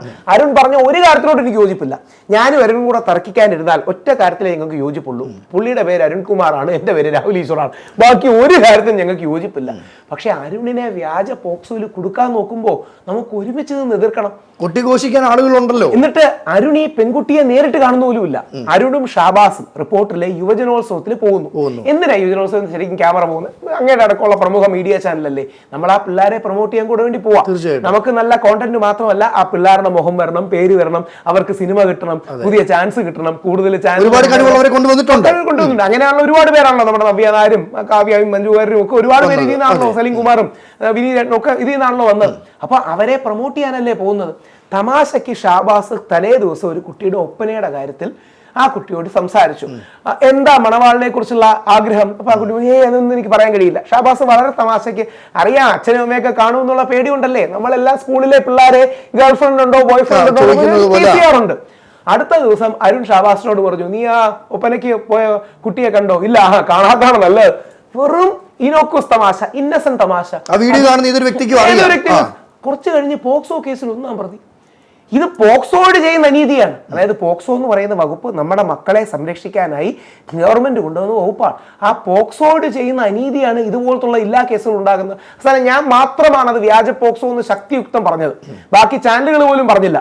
റിപ്പോർട്ടർ പറയുന്നതിനെക്കാട്ടി ശക്തമായിട്ട് ഞാൻ പറഞ്ഞു. കാര്യം എനിക്കതിൽ കൺവിക്ഷൻ ഉണ്ട്. എനിക്ക് അരുണിനെ പണ്ട് മുതലേ അറിയാവുന്നതുകൊണ്ട് മാത്രമല്ല, പുള്ളി വലിയൊരു ഇന്റലക്ച്വൽ ആയതുകൊണ്ട് മാത്രമല്ല, പുള്ളിയുടെ ഭാഗത്താണ് ന്യായം. അവസാനം കോടതി ചോദിച്ചു പോലീസിനോട്, പബ്ലിസിറ്റിക്ക് വേണ്ടി കേസ് എടുക്കുകയാണോ? കോടതി ചോദിച്ചു, ആ പെൺകുട്ടിക്ക് പരാതിയുണ്ടോ? ഇല്ല. പെൺകുട്ടിയുടെ അച്ഛന് പരാതിയുണ്ടോ? ഇല്ല. പെൺകുട്ടിയുടെ അമ്മയ്ക്ക് പരാതിയുണ്ടോ? ഇല്ല. പെൺകുട്ടിയുടെ ടീച്ചറിന് പരാതിയുണ്ടോ? ഇല്ല. പിന്നെ നിനക്കൊക്കെ എന്തിന്റെ കേടാണെന്ന് കോടതിക്ക് ചോദിക്കാൻ പറ്റൂല. കോടതി നല്ല ഭാഷയിൽ പിന്നെ നിങ്ങൾ എന്തിനാണ് പരാതി എടുത്തതെന്ന് ചോദിച്ചു. കോടതി യഥാർത്ഥത്തിൽ, കോടതിക്ക് ഒരു മാന്യതയുണ്ടല്ലോ, സഭ്യതയും മാന്യതയുണ്ട്. കോടതി യഥാർത്ഥത്തിൽ ചോദിക്കേണ്ടത് നിനക്ക് എന്തിന്റെ കേടാണ് എന്നാണ് പച്ച മലയാളത്തിൽ കോടതി ചോദിച്ചത്. അത് റിഫൈൻഡ് ഭാഷയിൽ then why did you take എന്നാക്കിയേ ഉള്ളൂ. നമ്മുടെ ലോയുടെ പ്രോസസിന്റെ അബ്യൂസാണ്. നാളെ പോക്സോ കേസിന്റെ ഗൗരവത്തെ കുറയ്ക്കുന്നതാണ് ഈ വ്യാജ പോക്സോ. അതായത് ഒറിജിനലായിട്ട് സംഭവിച്ചാൽ പോലും ആളുകൾ അതിനെ വിലയിരുത്തത്തില്ല. അതാണ് പണ്ട് അതിജീവിത എന്ന വാക്കിന് വലിയൊരു മാന്യതയും വിലയും ഉണ്ടായിരുന്നു. ഇപ്പം വഴി നെഗറ്റീവായിട്ട് പറയല്ല, എല്ലാ ദിവസവും ഏതെങ്കിലുമൊക്കെ അതിജീവിതകൾ വന്നുകൊണ്ടിരിക്കുകയാണ്. എന്ത് അതിജീവിതയാണ്? മുകേഷിനെതിരെ കേസ് കൊടുത്ത്, അല്ലെങ്കിൽ ശ്രീ മുകേഷിനെതിരെ കേസ് കൊടുത്തവർ എന്തോന്ന് അതിജീവിതം? ഇവർ വരുന്നത് പണത്തിന് വേണ്ടിയാണെന്ന്. ചിലര് പണം, ചിലര് പ്രശസ്തി, ചിലര് പ്രതികാരം, അങ്ങനെ പല റീസൺസ് ഉണ്ട്. ഇനി രണ്ട് സീരിയസ് ആയ ഒരു വിഷയം ഇതിനകത്തുണ്ട്. അതായത് ആൺ ലൈംഗികതയും പെൺ ലൈംഗികതയും തമ്മിൽ വലിയൊരു വ്യത്യാസമുണ്ട്. സ്ത്രീ ലൈംഗികത, സ്ത്രീ സെക്ഷുവാലിറ്റിയും മെയിൽ സെക്ഷുവാലിറ്റിയും. മെയിൽ സെക്ഷുവാലിറ്റി കൂടുതൽ വിഷ്വലാണ്, ഫീമെയിൽ സെക്ഷുവാലിറ്റി കൂടുതൽ മെൻ്റലാണ്. മെയിൽ സെക്ഷുവാലിറ്റി കൂടുതൽ കണ്ണിലൂടെയാണ്, വിഷ്വലിലൂടെയാണ്, ലുക്കിലൂടെയാണ്, സ്റ്റിമുലേഷനിലൂടെയാണ്. എന്നാൽ ഫീമെയിൽ സെക്ഷുവാലിറ്റി കുറെ കൂടെ പേഴ്സണലൈസ്ഡും വ്യക്തിനിഷ്ഠവും മറ്റുമാണ്. അപ്പൊ ഇങ്ങനെ ഒരുപാട് വ്യത്യാസങ്ങളുണ്ട്. അതുകൊണ്ടാണ് എല്ലാ വിശുദ്ധ ഗ്രന്ഥങ്ങളും പറയുന്നത്, ബൈബിളാകട്ടെ ഖുറാനാകട്ടെ ഗീതയാകട്ടെ, പറയുന്നത് ആണിന്റെ കണ്ണിന് മിതത്വം വേണം, പെണ്ണിന്റെ വസ്ത്രത്തിനും മിതത്വം വേണം. ആണിന്റെ കണ്ണിനാണ് ആദ്യം മിതത്വം വേണമെന്ന് പറയുന്നത്, പെണ്ണിന്റെ വസ്ത്രത്തിനല്ല. ഖുറാനിലെ ഒരു വചനം തന്നെ എങ്ങനെയാണ്? ആണിന്റെ കണ്ണിന് മിതത്വം വേണം, പെണ്ണിന്റെ വസ്ത്രത്തിലും മിതത്വം വേണം. എന്തുകൊണ്ടാണെന്ന് കൂടെ പറയാം. എനിക്ക് ഭയങ്കര ഇഷ്ടമുള്ളൊരു നടിയാണ് അമല പോൾ. നമ്മുടെ റൺ ബേബി റണ്ണിലൊക്കെ ഗംഭീര പെർഫോമൻസ് ആണ്. തമിഴിലൊക്കെ ഒരുപാട് വലിയ സിനിമകൾ ചെയ്തു. അമല പോൾ നമ്മുടെ കൊച്ചിയിലെ സെയിന്റ് ആൽബർട്സിലാണെന്ന് തോന്നുന്നു, മറ്റേ കോളേജിൽ പോയി. അമല പോൾ ഉണ്ടായിരുന്നു, ആസിഫ് അലി ടൈറ്റും അല്ല, അതായത് വളരെ ലോനെക്കുള്ള ക്ലീവേജ് കാണിക്കുന്ന, അല്ലെങ്കിൽ മറ്റേ മൈക്രോ മിനി സ്കേർട്ടിട്ട് വരികയാണ്. അതൊരു പബ്ബിൽ പോകാൻ പറ്റിയ ഡ്രസ്സാണ്, നൈറ്റ് ക്ലബിൽ പോകാൻ പറ്റിയ ഡ്രസ്സാണ്. പക്ഷെ അതിട്ട് കോളേജിലേക്ക് വരുമ്പോൾ കോളേജിന്റെ സാഹചര്യം മുഴുവൻ മോശമാകുകയല്ലേ. അവിടെ ഇരിക്കുന്ന പയ്യന്മാർ മൊബൈൽ ഫോണിലും വീഡിയോയിലും ഒക്കെ എടുക്കുകയും കൂടുള്ള പെൺപിള്ളാരോട് സെക്ഷുവൽ സാധനങ്ങൾ പറയുകയും ഒക്കെ രീതിയിൽ ആ രംഗം മോശമാകുകയല്ലേ. ഈ രാഹുൽ ഈശ്വർ ഇത് പറയുമ്പം പോലും ഇത് കാണുന്ന സ്ത്രീകൾ ഉന്നയിക്കുന്ന ഒരു ചോദ്യം എന്ന് പറയുന്നത്, ഞങ്ങളുടെ വസ്ത്രധാരണം ഞങ്ങൾ എങ്ങനെ ഇടണമെന്ന് ഞങ്ങളുടെ അഭിപ്രായ സ്വാതന്ത്ര്യം അല്ലേ എന്ന് ചോദിച്ചാൽ 100% അല്ല, ഇത് 99 അല്ല, 100%. പക്ഷേ പബ്ബിൽ ഇടേണ്ടത് പബ്ബിലും, പള്ളിക്കൂടത്തിൽ ഇടേണ്ടത് പള്ളിക്കൂടത്തിലും ആകണം. പബ്ബിലിടുന്ന ഡ്രസ്സ് പള്ളിക്കുടത്തിലിടുന്ന ഡ്രസ്സ് പബ്ബിലും ആവരുത്. ഉദാഹരണം ഞാൻ പറയാം. നല്ല കേരള ഹാഫ് സാരി, നമ്മളെ മലയാളി തനിമയുള്ള ഒരു കുട്ടി, നല്ല കുറിയൊക്കെ തൊട്ട് നല്ല മറ്റേ ധാവണിയൊക്കെ അല്ലെങ്കിൽ നല്ല സാരി സെറ്റ് സാരിയൊക്കെ എടുത്തൊരു പെൺകുട്ടി വരുന്നതിരിക്കട്ടെ, നാളെ ഇതേ ഡ്രസ്സിട്ട് ഒരു പബ്ബിലോ നൈറ്റ് ക്ലബിലോ പോയാൽ നമ്മൾ എന്തായിരിക്കും പറയുക? കേരളീയ സ്ത്രീത്വം വരുന്നു എന്നാണോ നമ്മൾ കളിയാക്കി ചിരിക്കും, അല്ലെങ്കിൽ അപഹസിക്കും, അപമാനിക്കും തുടങ്ങിയ കാര്യങ്ങളല്ലേ. എന്തുകൊണ്ട്? ആ ഡ്രസ്സിന് എന്തെങ്കിലും പ്രശ്നമുണ്ടോ? പബ്ബിന്റെ സാഹചര്യമോ നൈറ്റ് ക്ലബിന്റെ സാഹചര്യങ്ങളോ ഒരു പാർട്ടി സാഹചര്യങ്ങളോ അതല്ല. Dress according to the occasion എന്ന് നമ്മൾ പറയാറുണ്ട്. അപ്പം അമല പോൾ അവിടെ എടുത്ത് ഏറ്റവും മൈക്രോ മിനി സ്കേർട്സ്, ഏറ്റവും ഫ്രണ്ട് എക്സ്പോസ് ചെയ്യുന്ന ലോ നെക്ക് ലൈൻ. അപ്പൊ ഇത് ആ കോളേജ് അറ്റ്മോസ്ഫിയർ, അതായത് പ്രത്യേകിച്ച് ഒരു പള്ളിയിൽ അച്ഛന്മാരെല്ലാം ഉണ്ടായിരുന്ന വേദിയാണ്. അപ്പൊ നമ്മൾ സരസ്വതി ക്ഷേത്രമൊന്നോ അല്ലെങ്കിൽ വൈദികന്മാരും അവിടെയുണ്ട്. അപ്പോൾ അതൊരു മോശം സാഹചര്യം അവിടെ സൃഷ്ടിക്കും. അപ്പൊ അമല പോളിനെ പോലെ ഒരു വലിയ കലാകാരി അല്ലെങ്കിൽ ഹണി റോസിനെ പോലും അവർ സാരിയാണ് ഇടുന്നത്. പക്ഷെ സാരി ഇടുന്നതിന് വേറെ ഹണി റോസിന്റെ കാര്യം പറയുമ്പോൾ ഞാൻ ഒന്ന് കയറി വെക്കുകയാണ്. ഈ ഹണി റോസ് ഇപ്പം ഇടുന്ന ഏത് വസ്ത്രവും ആയിക്കോട്ടെ, ഇനിയിപ്പോൾ ഹണി റോസിനെ പോലെ മറ്റു നടിമാരെ എടുത്താലും ഇപ്പോൾ ഏറ്റവും കൂടുതൽ മാധ്യമങ്ങളിൽ കണ്ടുവരുന്ന കാര്യമാണ് തിയേറ്ററിൽ അല്ലെ പ്രസ് മീറ്റ് അല്ലെ ഇനാഗ്രേഷന് ഇവിടെ എല്ലാം പോകുന്ന സമയത്ത് ഈ സ്ത്രീകൾ തന്നെ ക്യാമറ കാണുമ്പോൾ സാരി ഇറക്കിയിടുന്നു. അപ്പോൾ എൻ്റെ രാഹുൽ ഈശ്വർ ഇത്ര ഒരു അഡ്വക്കേറ്റും ഇത്രയും വിവരമുള്ളൊരു വ്യക്തി ആയതുകൊണ്ട് ഒരു സംശയമാണ്, ഇവർ ഈ ചെയ്യുന്നത് 10 പേര് തിരിച്ചറിയാനും 10 പേര് നോക്കാനുമല്ലേ. ഉദാഹരണം ഇപ്പോൾ ഒരാൾ റീല് തന്നെ എടുത്തോട്ടെ, ഒരു സ്ത്രീ ഇപ്പോൾ ഒരു വീഡിയോയ്ക്ക് വേണ്ടി ഒരു റീൽ എടുത്താൽ തന്നെ ഇവർ ഓരോന്ന് കാണിച്ചും അല്ലെങ്കിൽ ഈ വസ്ത്രം താത്തിടുന്നതിന്റെ കാരണം 10 പേര് ലൈക്ക് കിട്ടാനാണോ? ആണെന്ന് നമുക്കെല്ലാം അറിഞ്ഞൂടെ?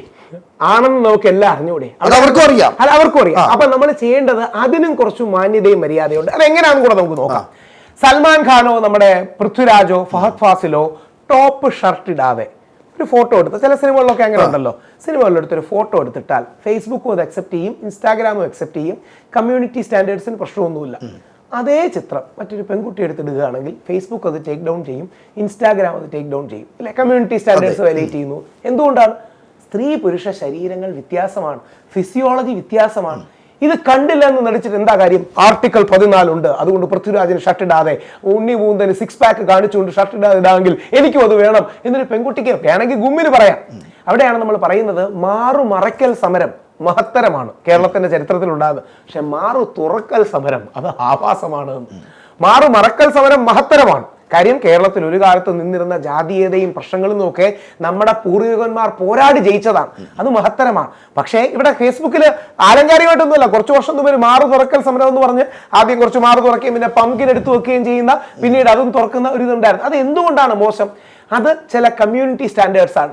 മാർക്ക് സുക്കർബർഗ് മറ്റേ മലയാളി മാമനായിട്ടല്ലോ അത് ടേക്ക് ഡൗൺ ചെയ്യുന്നത്, അല്ലെങ്കിൽ കേരളത്തിലെ സദാചാര പോലീസാണ് സുക്കറണ്ണൻ എന്ന് വിചാരിച്ചിട്ടല്ലോ ടേക്ക് ഡൗൺ ചെയ്യുന്നത്, അല്ലെങ്കിൽ ഇലോൺ മസ്കിന്റെ ട്വിറ്റർ അത് ടേക്ക് ഡൗൺ ചെയ്യുന്നത്. കാര്യം അങ്ങനെ യാന്ത്രികമായി ഇതെല്ലാം ശരിയാന്ന് പറഞ്ഞിട്ട് അർത്ഥമില്ല. ഇനി അത് സ്ത്രീകൾക്ക് മാത്രമാണോ? ഞാൻ വലിയൊരു വിശ്വാസിയാണ്, ഈ ഹിന്ദു വിശ്വാസ പാരമ്പര്യങ്ങളൊക്കെ വരുന്നതാണ്. ഞങ്ങളുടെ ഇടയിൽ ഈ അഘോരിമാരുണ്ട്, അല്ലെങ്കിൽ ജൈനന്മാരിൽ ദിഗംബരന്മാരുണ്ട്. ഞാൻ നാളെ ഒരു കോളേജിലേക്ക് പോയിട്ട് പറയുകയാണ്, ഞാൻ ഒരു ദിഗംബര സന്യാസിയായി മാറിയിരിക്കുന്നു, ഇനിയും എനിക്ക് ദിക്കുകൾ മാത്രമാണ് വസ്ത്രങ്ങൾ, എൻ്റെ വസ്ത്രങ്ങളെല്ലാം ഞാൻ ഉപേക്ഷിച്ചിരിക്കുന്നു, ഞാൻ എൻ്റെ അഹംബോധം പരബ്രഹ്മത്തിൽ ലയിച്ചിരിക്കുന്നു, അതുകൊണ്ട് ഞാൻ ഡ്രസ്സൊന്നും ഇടാതെ കോളേജിലേക്ക് വരികയാണ് എന്ന് പറഞ്ഞ് പെൺകുട്ടികളാരും നിങ്ങൾക്ക് താല്പര്യമില്ലെങ്കിൽ എന്നെ നോക്കണ്ട എന്ന് പറഞ്ഞാൽ എനിക്ക് പെർവേർട്ടാണ്, ഇവൻ 2 അടി കിട്ടാത്ത എൻ്റെ പ്രശ്നമാണെന്ന് പറയും. അങ്ങനെ പറയുകയും വേണം. മലയാളത്തിൽ പറഞ്ഞ് മറ്റേ വാക്യം കറക്റ്റ്. അപ്പോ അതേപോലെ നമ്മുടെ സഹോദരിമാരും സുഹൃത്തുക്കളും, ഞാനൊരു സദാചാര ആംഗിളായിട്ട് നിന്ന് പറയുകയല്ല, പക്ഷേ ഒരു യാഥാർത്ഥ്യ ബോധമുള്ള സുഹൃത്തായിട്ട് നിന്ന് പറയുകയാണ്. ചില മാന്യതകളും മര്യാദകളും ഒക്കെ നമ്മൾ പാലിക്കണം. എന്ന് പറഞ്ഞാൽ ഫുള്ള് ചാക്കി കെട്ടി പോകണമെന്നൊന്നുമല്ല, നമുക്കൊരു ബാലൻസ് പിടിക്കണം, എക്സ്ട്രീം ആവണ്ട.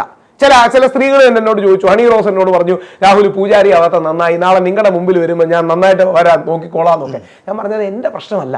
സമൂഹത്തിൽ ഹണി റോസ് പോകുന്ന ഒരു ഫംഗ്ഷന് അച്ഛനുണ്ട്, അമ്മയുണ്ട്, മുതിർന്ന തലമുറകളുണ്ട്, താഴ്ന്ന തലമുറകളുണ്ട്. അപ്പോൾ അവിടെ പലപ്പോഴും ആൾക്കാർ ഓടിക്കൂടുകയും മോശം കമൻറ്റുകളും മാറ്റം ചെയ്യുകയും അതിൻ്റെ വീഡിയോകളും സാധനങ്ങളും ഒക്കെ എടുത്തിടുമ്പോൾ അതിനൊരു നെഗറ്റിവിറ്റി ഉണ്ട്. ഹണി റോസ് എനിക്ക് തോന്നുന്നു 2 ദിവസം മുമ്പ് പാലക്കാട് ഒരു പ്രോഗ്രാം ഇനാഗ്രേറ്റ് ചെയ്യാൻ പോയി, നന്നായി പോയി, നല്ല രസമായിട്ടുള്ള ഒരു പിങ്ക് ഡ്രസ്സ്, മറ്റേ ഫ്ലോട്ടിങ് സാധനങ്ങൾ, നല്ല ഡ്രസ്സാണ്. ഹണി റോസ് ഒരുപാട്, എനിക്ക് ഹണി റോസിനെ വെറുതെ പറയുന്നതല്ല, വ്യക്തിപരമായിട്ട് വ്യക്തിപരമായി ഞാൻ പേഴ്സണലി അറിയില്ല. ഹണി റോസിനെ കുറിച്ച് വ്യക്തിപരമായി ഞാൻ നല്ല കാര്യങ്ങളാണ് കേട്ടിട്ടുള്ളത്. നമ്മുടെ നാഷ് ഖാൻ എന്ന് പറഞ്ഞ എൻ്റെ ഒരു ഫ്രണ്ട് ഉണ്ട്, ഞാൻ നാഷ് ഒരുമിച്ചാണ് എറണാകുളത്തുള്ളത്.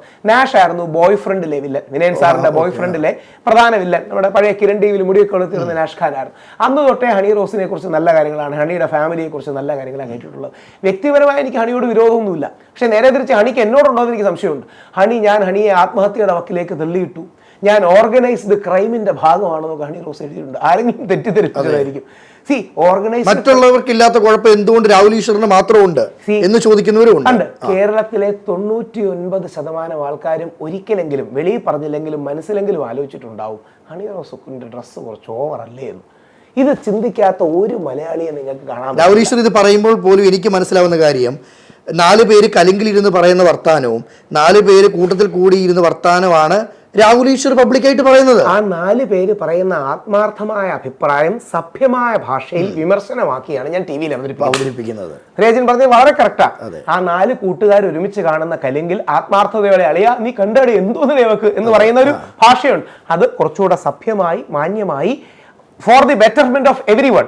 ഇപ്പൊ ഹണി റോസ് നാളെ ഇങ്ങനെ ഒരു ഡ്രസ്സ് അല്ലെങ്കിൽ ഹണി റോസ് ചിലപ്പോൾ ചില ഡ്രസ്സുകൾ ഇട്ടുണ്ട് അതിട്ടൊരു പബ്ബിലോ നൈറ്റ് ക്ലബിലോ പോകുന്നു, നമ്മുടെ ഇവിടുത്തെ മെറീഡിയനോ അല്ലെങ്കിൽ അവിടുത്തെ പബ്ബ് രാത്രി ഇതിലൊക്കെ പോകുന്നു. ഹണി റോസിന്റെ ഫ്രണ്ടിന്റെ കൂടെയോ ഗേൾ ഫ്രണ്ട്സിന്റെ അതായത് പെൺ സുഹൃത്തുക്കളുടെ കൂടെ ആരുടെ കൂടെ ആണെങ്കിലും പോവുകയാണ്. എനിക്ക് തോന്നുന്നില്ല ആരും ഒരു വിമർശനമായി പറയുന്നത്. അതിന്റെ ഒക്കേഷൻ വേറെയാണ്. പബ്ബും ഡിസ്കോത്തൊക്കെ ശരിയോ തെറ്റോ എന്നൊക്കെ നമുക്ക് ഡെഫിനറ്റ്ലി ഡിസ്കസ് ചെയ്യാം. ഈ ഇനാഗ്രേഷന്റെ എണ്ണം കുറയത്തില്ലേ? അല്ല, എന്റെ പ്രശ്നമേ ഹണി റോസിന്റെ കഴിവ് കല ഒക്കെ കണ്ടുകൂടിയാണ് ഇനോഗ്രേഷൻ വിളിക്കേണ്ടത്. ഹണി റോസിനോട് ജെനുവിൻ ഇഷ്ടമുള്ളതുകൊണ്ടായിരിക്കുമല്ലോ ഈ പാലക്കാട് വിളിച്ചത്. ഇത്രയും കോൺട്രവേഴ്സിയും കാര്യങ്ങളൊക്കെ ഉണ്ടായിട്ട്. അപ്പോ നമ്മുടെ മലയാളികളുടെ ആൺനോട്ടങ്ങളെ തെറ്റായ രീതിയിൽ ചൂഷണം ചെയ്ത് മുമ്പോട്ട് കൊണ്ടുപോകുന്ന ഒരവസ്ഥ ആർക്കും ഉണ്ടാകരുത്. അപ്പൊ ഹണി റോസ് അതുകൊണ്ടാണ് കുറച്ചുകൂടെ റെസ്പെക്ട്ഫുള്ളി ഇത്തരം കാര്യങ്ങൾ നോക്കണം. കുറച്ചൊക്കെ സൗന്ദര്യം എല്ലാവർക്കും ഇഷ്ടമാണ്. നമ്മൾ സ്ലൈറ്റ്ലി ഓവർ ആകുന്നത് മലയാളി സഹിക്കും, പക്ഷെ ഓവറായിട്ട് ഓവർ ആവരുത്. അവിടെയാണ് നമ്മൾ ഓർക്കേണ്ടത്. ഈ അല്ലു അർജുന്റെ പണ്ടത്തെ ആര്യ 2 സിനിമ, അതിൽ അല്ലു അർജുൻ പറയുന്ന രസകരമായ സാധനമുണ്ട്.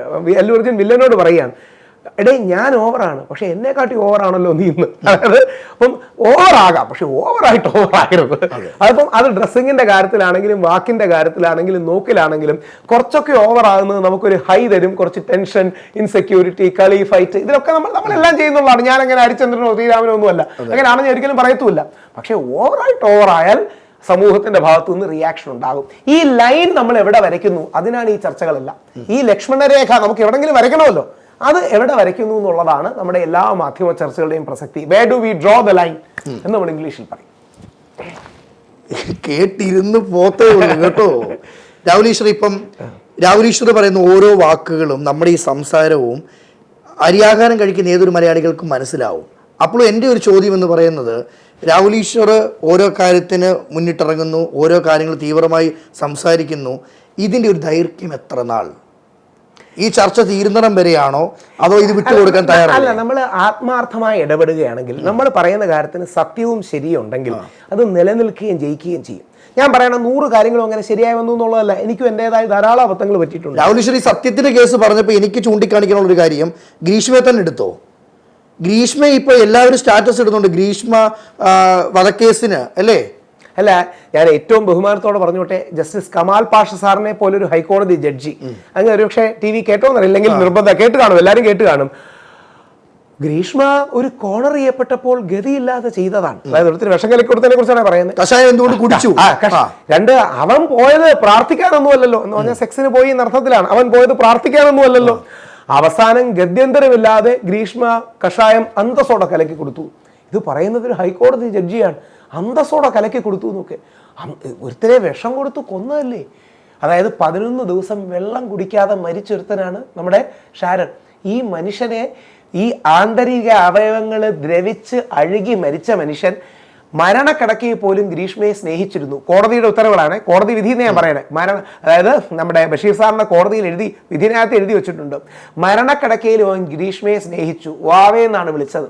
ഗ്രീഷ്മ ജയിലിൽ അകപ്പെടാൻ ഒരിക്കലും അവൻ ആഗ്രഹിച്ചിരുന്നില്ല ഷാരോൺ. അവസാനം ഈ മനുഷ്യനെ കുറിച്ച് കമാൽ പാഷ് സാറിനെ പോലെ വലിയൊരു ജഡ്ജി പറഞ്ഞത് നമ്മുടെ ആണുങ്ങളുടെ ഗതിയാണ്. ഞാൻ ഒറ്റ ചോദ്യം അതിനോട് ചോദിക്കും, നേരെ തിരിച്ച് നാളെ ഷാരനാണ് ഗ്രീഷ്മയെ കൊന്നുവന്നിരിക്കുന്നത്.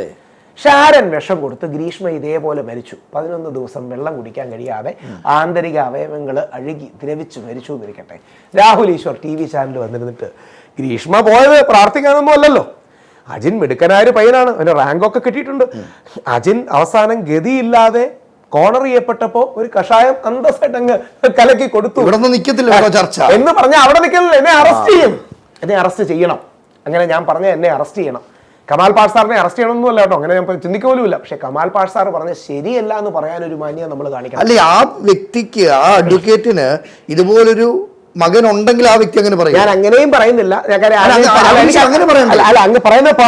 പറയുന്ന ഗ്രീഷ്മ കൊടുത്ത കഷായം നമ്മുടെ മക്കൾക്കോ നമ്മുടെ വ്യക്തിക്കോ ആണെങ്കിൽ നമ്മളിങ്ങനെ ഇരിക്കത്തില്ല. അവർ സാധാരണക്കാരായതുകൊണ്ട് മാത്രം. അവിടെയാണ് ഇത് നമുക്കറിയാം. ഞാൻ പേഴ്സണലി ആരെയും പറയാതെ എല്ലാവരോടും കൂടെ ആയിട്ട് പറയാം, അത് അദ്ദേഹം മനസ്സിലാക്കുമെന്ന് വിചാരിക്കും.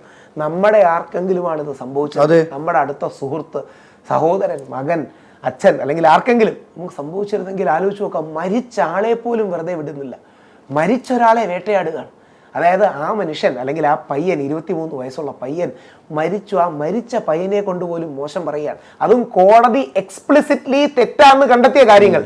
ഇവളെ പീഡിപ്പിച്ചിട്ടില്ല, ഇവളെ ദ്രോഹിച്ചിട്ടില്ല, ഇവളെ അടിച്ചിട്ടില്ല, ഇവരുടെ യാതൊരു ചിത്രങ്ങളും വീഡിയോയും എടുത്തിട്ടില്ല, അറ്റ്ലീസ്റ്റ് പോലീസ് കണ്ടെത്തിയിട്ടില്ല. പിന്നെ ചുമ്മാ പറയുന്നതാണ്.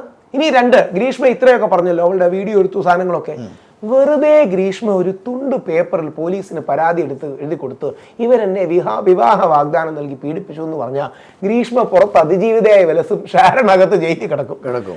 അല്ലെങ്കിൽ ഇനി വിവാഹ വാഗ്ദാനം നൽകി പീഡിപ്പിച്ചു എന്ന് വേണ്ട, ഇവൻ എന്നെ പീഡിപ്പിക്കാൻ ശ്രമിച്ചു, എന്റെ നഗ്ന ചിത്രങ്ങൾ ഒളിഞ്ഞിരുന്ന് എടുത്തു എന്ന് പറഞ്ഞൊരു വ്യാജ പരാതി കൊടുത്താൽ വർഷങ്ങളെടുക്കും നമ്മുടെ ഷാരൻ തിരിച്ചു വരും. അതാണല്ലോ ഇപ്പൊ സംഭവിച്ചുകൊണ്ടിരിക്കുന്നത്. അതാണ് പലപ്പോഴും സംഭവിക്കുന്നത്. എന്നിട്ട് ആ പയ്യനെ കൊന്നതിനെ ന്യായീകരിക്കുന്ന ആൾക്കാർ ഈ കേരളത്തിലുണ്ട്. ഗ്രീഷ്മ പറയുന്നുണ്ട് 36 വയസ്സ് വരെ ഞാൻ നിൽക്കത്തുള്ളൂ, പിന്നെ ഞാൻ ജീവിക്കും. ഒന്ന് ആലോചിച്ച് നോക്കുക. ഗ്രീഷ്മ പറഞ്ഞതായി മാധ്യമങ്ങളിൽ വന്നതാണ്. അതായത് പോലീസുകാരോട് പറഞ്ഞു വന്നു 14 വർഷമല്ലേ ഉള്ളൂ, തിരിച്ചിറങ്ങി വന്നിട്ട് ഞാൻ ജീവിക്കുമെന്ന്.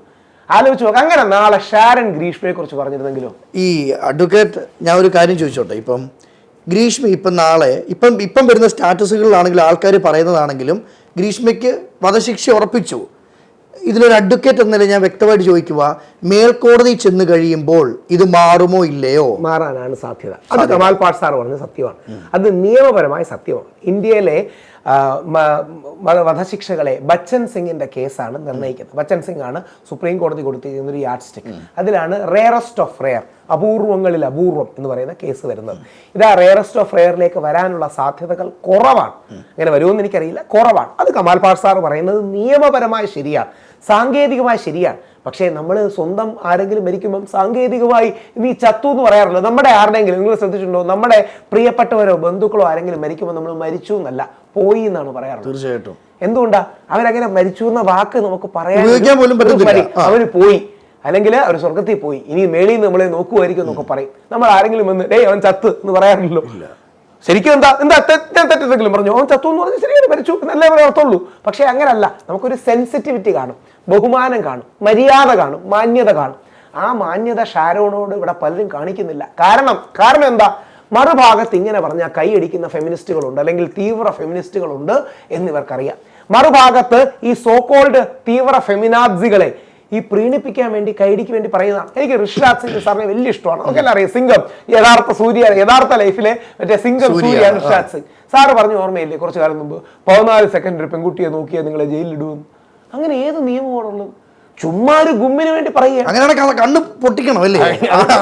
പ്രശ്നമേ ചുമ്മാ പറയുകയാണ്. ഇനി ഞാൻ നമ്മുടെ ഭാഷയെ പറയാം, അതായത് നെഗറ്റീവായിട്ടല്ല. നമ്മൾ ഈ യൂട്യൂബും മീഡിയയിലൊക്കെ നിൽക്കുന്നവർ നമ്മൾ പറയും എന്തെങ്കിലും ഒരു ഹുക്ക് ഇടണം സംസാരിക്കുമ്പോൾ, ഹുക്ക് വേണം, ഒരു ഗുമ്മ് വേണം, പഞ്ച് ഡയലോഗ് വേണമെന്ന്. നമ്മളൊക്കെ സാധാരണക്കാരത് ചെയ്താൽ കുഴപ്പമില്ല. പക്ഷേ ഹൈക്കോടതി ജഡ്ജിയും IG ഒക്കെ ഹുക്കിട്ട് തുടങ്ങിയാൽ വലിയ ബുദ്ധിമുട്ടാണ്.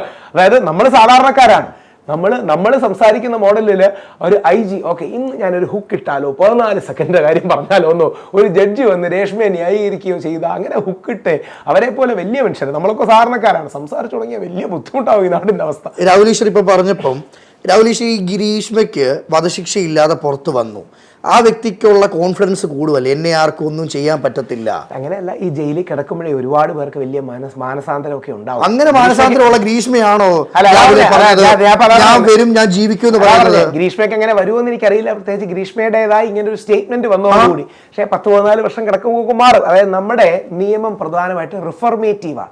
അതായത് എന്തിന് പണിഷ് ചെയ്യണം, എന്തിന് കുറ്റം ചെയ്യണം എന്ന് പറഞ്ഞാൽ കുറെ തിയറീസ് ഉണ്ട്. LLB പഠിക്കുന്നതുകൊണ്ട് നമുക്കറിയാം.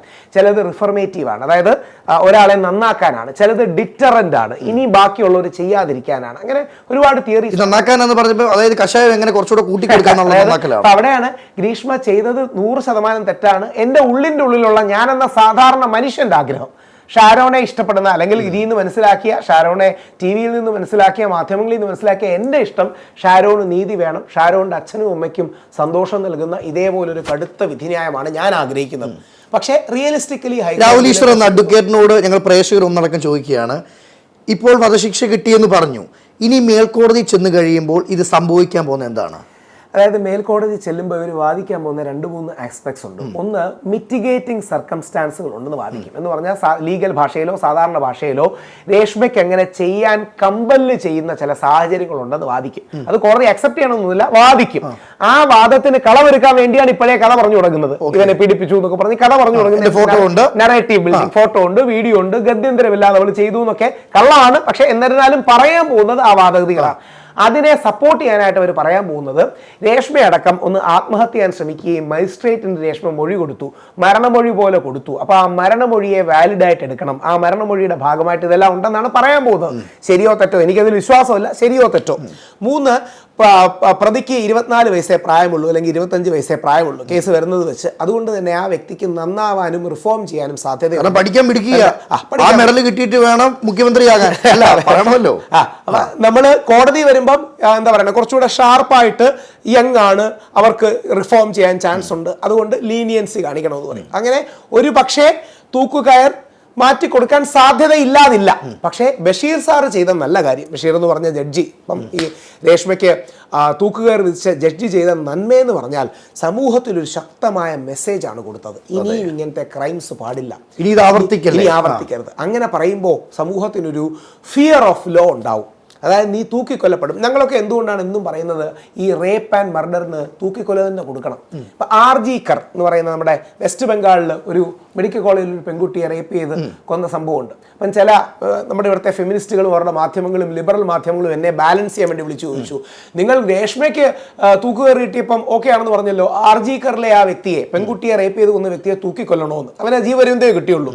ഞാൻ പറഞ്ഞു, അവനെ തൂക്കി കൊല്ലരുത്, അവനെ വെടിവെച്ച് തന്നെ കൊല്ലണം. അതായത് വെടിവെച്ച് കൊല്ലാൻ വകുപ്പില്ല, ഞാൻ ദേഷ്യം കാണിക്കാൻ വേണ്ടി പറഞ്ഞു.